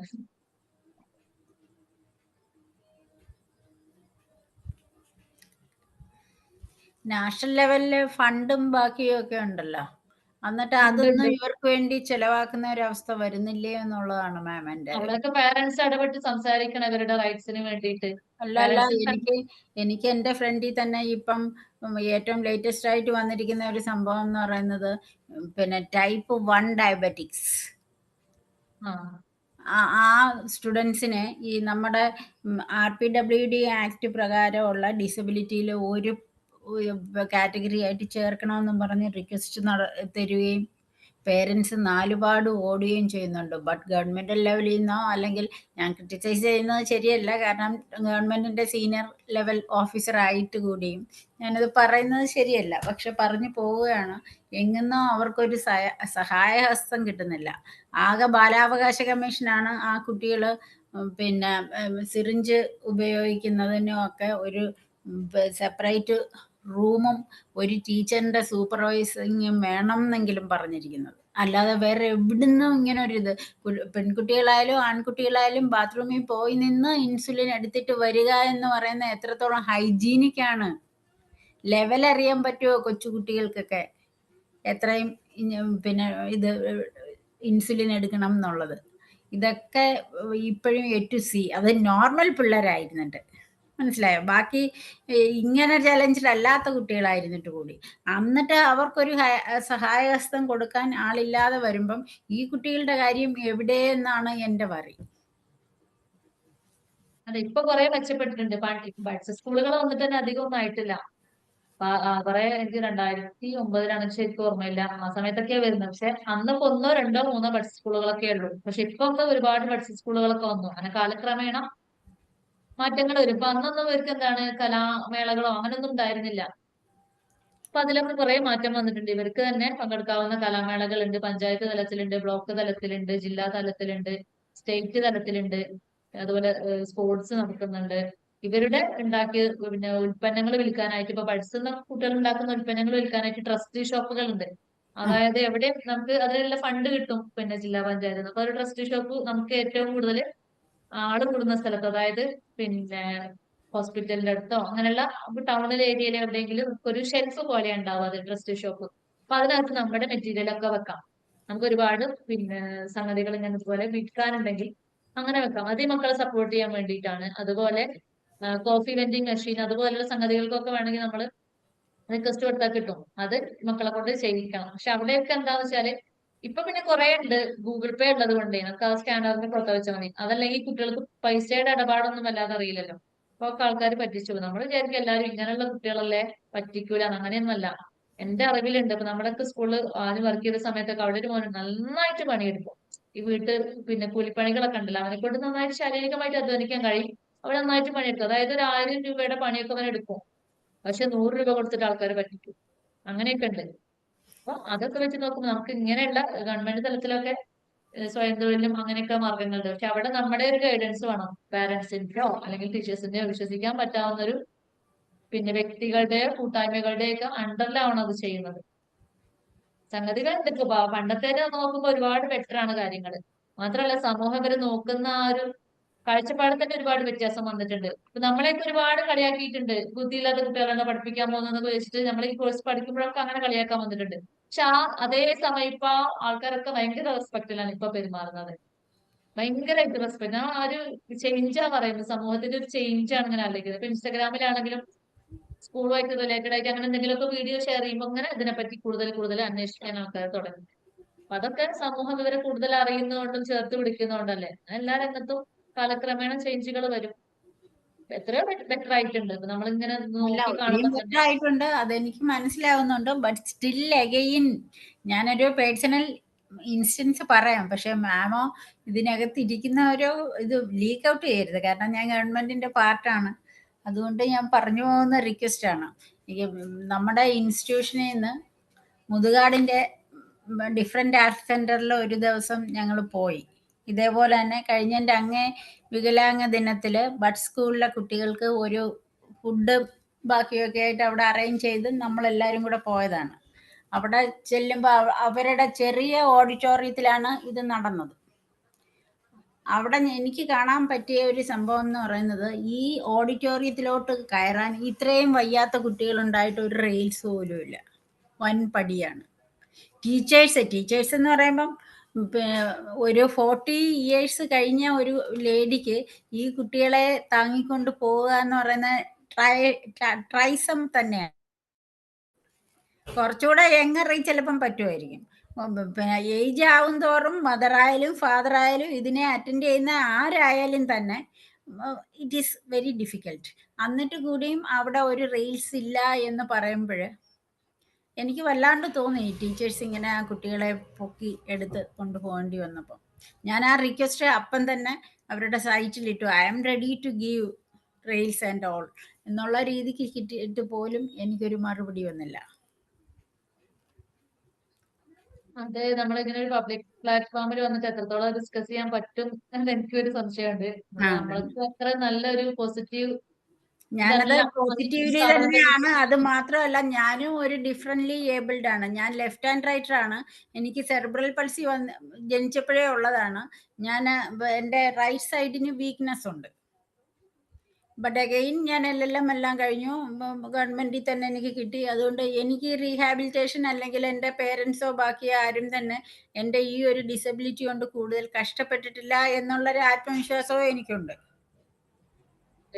അതുകൊണ്ടാണ് ഈ പ്രോബ്ലംസ് അത്രയും കൂടുതൽ എനിക്ക് നോക്കിയെടുക്കാൻ പറ്റുന്നത്. Still I am also part of that എന്നുള്ളത് കൊണ്ടാണ്. ശരിയാണ്. നമുക്ക് ആ സ്ഥാപനത്തില് നമ്മളെ അന്വേഷിച്ചിടത്തോളം ഒരു സ്പെഷ്യൽ എഡ്യൂക്കേറ്റർ പോലും അവിടെ ഇല്ല. ഒരു അങ്ങനെ അത്തരം കുട്ടികൾ പഠിക്കുന്ന ഒരു സ്ഥാപനത്തില് അവരെ പഠിപ്പിക്കാൻ അറിയുന്ന ഒരാൾ വേണ്ടേ? അതുപോലും അവിടെ ഇല്ല. മാത്രമല്ല, ഡിസബിലിറ്റി ഉള്ള കുട്ടികളെ വെച്ചിട്ട് കാര്യം ചെയ്യുമ്പോൾ സ്വാഭാവികമായിട്ടും ആ ഇൻഫ്രാസ്ട്രക്ചറും ഡിസബിലിറ്റി ഫ്രണ്ട്ലി ആവണം. ഞാൻ പറഞ്ഞത് വളരെ ശരിയാണ്. അത് പിന്നെ അതിന്റെ മാത്രമല്ല, നമ്മൾ എന്ത് ഇൻഫ്രാസ്ട്രക്ചർ ഉണ്ടാക്കുമ്പോഴും അത് ഡിസബിലിറ്റി ഫ്രണ്ട്ലി ആണോ എന്ന് നമ്മൾ നോക്കണം. പൊതുവായിട്ട് സ്ഥാപനം മാത്രമല്ല, പക്ഷെ അത് പ്രത്യേകിച്ച് നോക്കണം. കാരണം അങ്ങനെയുള്ള കുട്ടികളെ വെച്ചിട്ടാണ്. അവിടെ ഫിഫ്റ്റീസിലാണ്. എനിക്ക് ഇപ്പൊ ഓസ്റ്റിയോ ഓർത്രൈറ്റിസ് എന്ന് പറഞ്ഞ് സ്വല്പം ഒരു ചെയ്യിക്കുന്ന ചെരുപ്പൊക്കെ ഇടേണ്ടി വരുന്നു. സാധാരണ ഞാൻ ബാക്ക് ബെൽ ചപ്പൽ ഇട്ടുകൊണ്ടാണ് ക്യാരി ഓൺ ചെയ്തത്. പക്ഷേ ആഫ്റ്റർ കോവിഡ് 3rd ഇതെടുത്തതിന് ശേഷം എനിക്ക് ഓസ്റ്റിയോ ഓർത്രൈറ്റിസ് ഒരു ചെറിയ ഒരു പ്രോബ്ലം വന്നു. അപ്പം പിന്നെ ചെയ്യിക്കുന്ന ചെരുപ്പൊക്കെയാണ് ഞാൻ ഇടുന്നത്. അപ്പോഴെനിക്ക് ഈ ചില സ്ഥലങ്ങൾ കയറാനും ഇറങ്ങാനും എനിക്ക് ആത്മവിശ്വാസക്കുറവുണ്ട് ഇപ്പം. എന്നിട്ട് അവിടെ പോയിട്ട് ഞാൻ എൻ്റെ അസിസ്റ്റൻസിൻ്റെ കൈ തൂങ്ങിയാണ് എനിക്ക് നടക്കേണ്ടി വന്നത്. എനിക്ക് വലിയ ഡിഫറൻസ് ഉള്ള ആളല്ല എന്നിട്ട്. അപ്പം പിന്നെ ശരിക്കും കഷ്ടപ്പെടുന്നവരുടെ കഥയോ എന്നുള്ളതാണ് അവിടെ വരുന്നത്. അതെ, നമ്മുടെയൊക്കെ സ്ഥാപനങ്ങളിൽ റാമ്പും കാര്യങ്ങളൊക്കെ ഉണ്ടെങ്കിൽ മാത്രമേ അതിന് രജിസ്ട്രേഷൻ കിട്ടുള്ളൂ.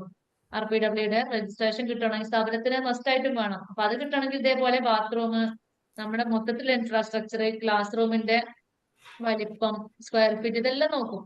ഇതെല്ലാം ഡിസേബിൾ ഫ്രണ്ട്ലി ആണെങ്കിൽ മാത്രമേ നമുക്ക് അവിടെ എന്താണ് പിന്നെ രജിസ്ട്രേഷൻ കിട്ടുള്ളൂ.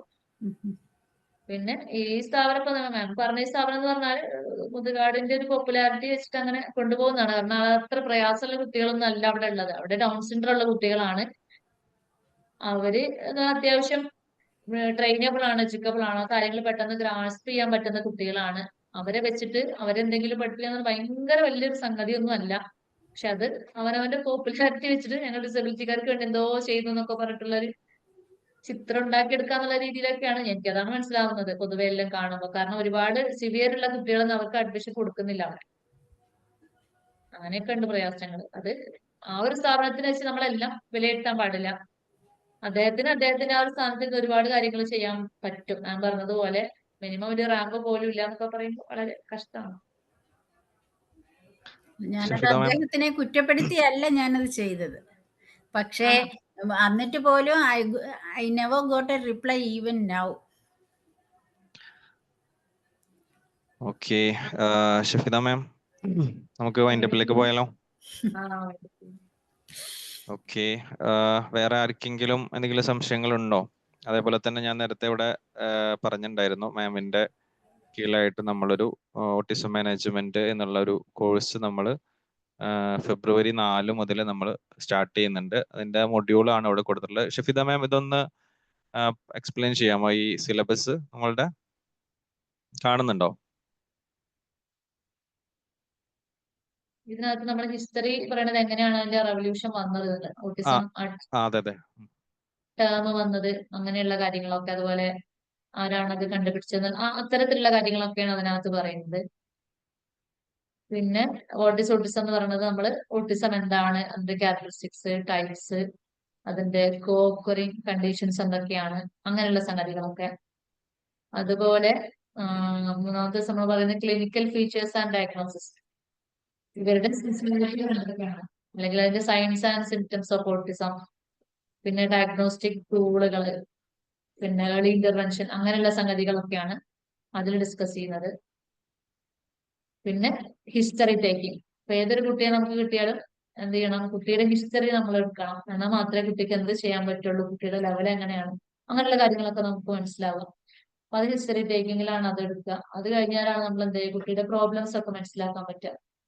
അപ്പം പ്രോബ്ലം ഐഡന്റിഫിക്കേഷൻ, ഏതൊക്കെ തരത്തിലെ കുട്ടികൾക്ക് എന്തൊക്കെ പ്രോബ്ലംസ് ഉണ്ട്, സെൻസറി ഇഷ്യൂസ് ഉണ്ടോ, പിന്നെ വേറെ എന്തെങ്കിലും ചാലഞ്ചസ് ഉണ്ടോ, ഇതൊക്കെ മനസ്സിലാക്കാൻ പിന്നെ പ്രോബ്ലം ഐഡന്റിഫിക്കേഷൻ വളരെ അത്യാവശ്യമാണ്.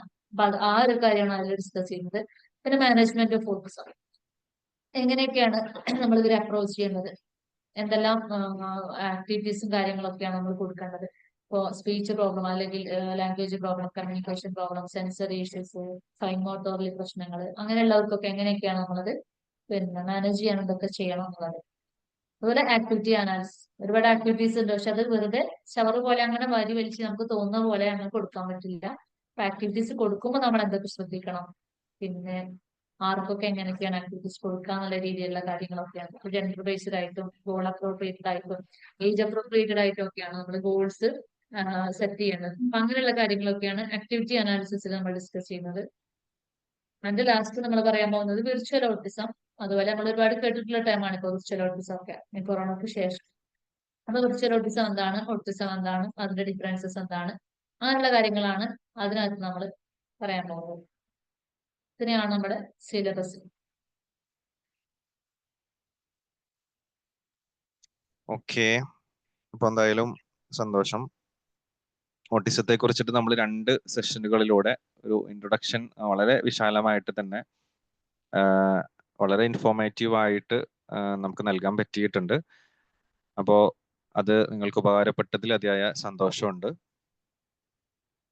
അപ്പോൾ നമ്മുടെ ഓട്ടിസ്റ്റിക് അല്ലെങ്കിൽ ഓട്ടിസവുമായിട്ട് ബന്ധപ്പെട്ടുള്ള കോഴ്സിലേക്ക് ജോയിൻ ചെയ്യാൻ താല്പര്യപ്പെടുന്നവർ നമ്മുടെ അക്കാദമിയുമായിട്ടോ അല്ലെങ്കിൽ കോഴ്സ് കൗൺസിലേഴ്സ് ആയിട്ടോ ബന്ധപ്പെടുക. അതേപോലെ തന്നെ നമുക്കിനി പറഞ്ഞോ.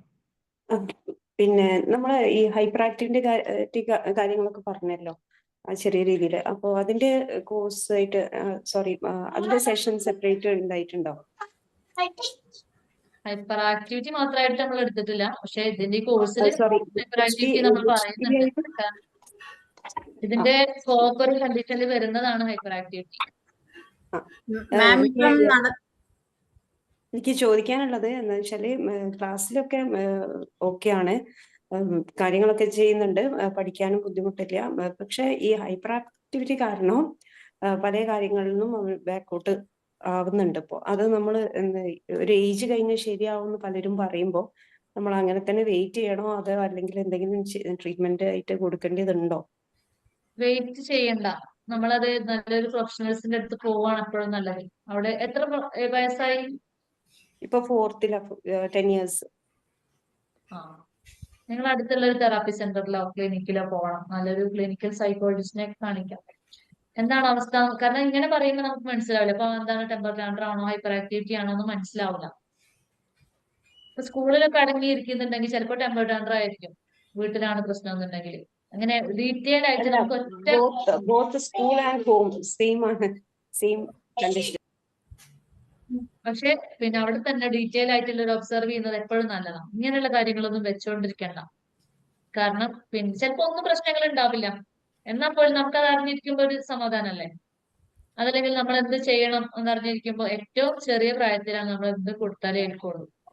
അപ്പൊ നിങ്ങൾ പിന്നെ ഒരു സൈക്കോളജിസ്റ്റിനെയോ അല്ലെങ്കിൽ ഒരു പീഡിയാട്രീഷ്യനെ ഒക്കെ കണ്ടിട്ടേ ഒന്ന് കൺഫേം ആക്കുന്നത് എപ്പോഴും നല്ലതാണ്. ഒരു പിന്നെ അസസ്മെന്റ് എടുക്കുന്നത് നല്ലതാണ്. അതുകൊണ്ട് നമുക്ക് നഷ്ടമൊന്നുമില്ല. ഒരു യെസ് ഓർണോ ഒരു ക്ലാരിഫിക്കേഷൻ കിട്ടുമല്ലോ, അതെപ്പോഴും ഓക്കെ നല്ലതാണ്. വൈകിക്കണ്ട. മാം ഈ കോഴ്സ് ഓക്കെ ഈ ഫോർത്തിനുള്ളത് തീർന്നിട്ട് പിന്നെയും എടുക്കുവോ? പിന്നെ ഒരു പിന്നെ ഇപ്പം ഈ ഫോർത്ത് തൊട്ട് തുടങ്ങുന്ന ആ ഒരു ഇത് കഴിഞ്ഞിട്ട് പിന്നെ മാം എടുക്കുവോ? കാരണം ഇപ്പൊ എനിക്ക് കയറാൻ ഒരു ഇച്ചിരി ബുദ്ധിമുട്ടുണ്ട്, കുറച്ച് പീക്ക് ടൈമാണ്. നമ്മൾ എടുക്കും. ഇത് കഴിഞ്ഞാൽ പിന്നെ എടുക്കും. പിന്നെ എടുക്കും. അപ്പൊ ഞാൻ അതിന് ചേർന്നോളാം. എനിക്ക് ഇൻട്രസ്റ്റഡ് സബ്ജക്റ്റ് ആണ്, പക്ഷെ ഈ 4th 2 എനിക്ക് ഒബ്സസ്ഡ് ആണ്, അതുകൊണ്ടാണ്. Okay okay. Thank you ma'am. Thank you. Thank you. Okay, അപ്പോൾ എന്തായാലും സന്തോഷം. നമ്മളുടെ ഈ ഒരു സെഷൻ നമ്മളിവിടെ വൈൻഡപ്പ് ചെയ്യാണ്. നമ്മുടെ ഈ ഒരു സെഷൻ ലീഡ് ചെയ്ത ഷഫീദ മാമിന് എല്ലാവിധ സന്തോഷങ്ങളും അറിയിക്കുന്നു. അതേപോലെ തന്നെ പാർട്ടിസിപ്പേറ്റ് ചെയ്തിട്ടുള്ള എല്ലാ മെമ്പേഴ്സിനും വിംബിൾ അക്കാദമിയുടെ സ്നേഹവും സന്തോഷവും അറിയിക്കുന്നു. Thank you so much. Bye bye. Good night.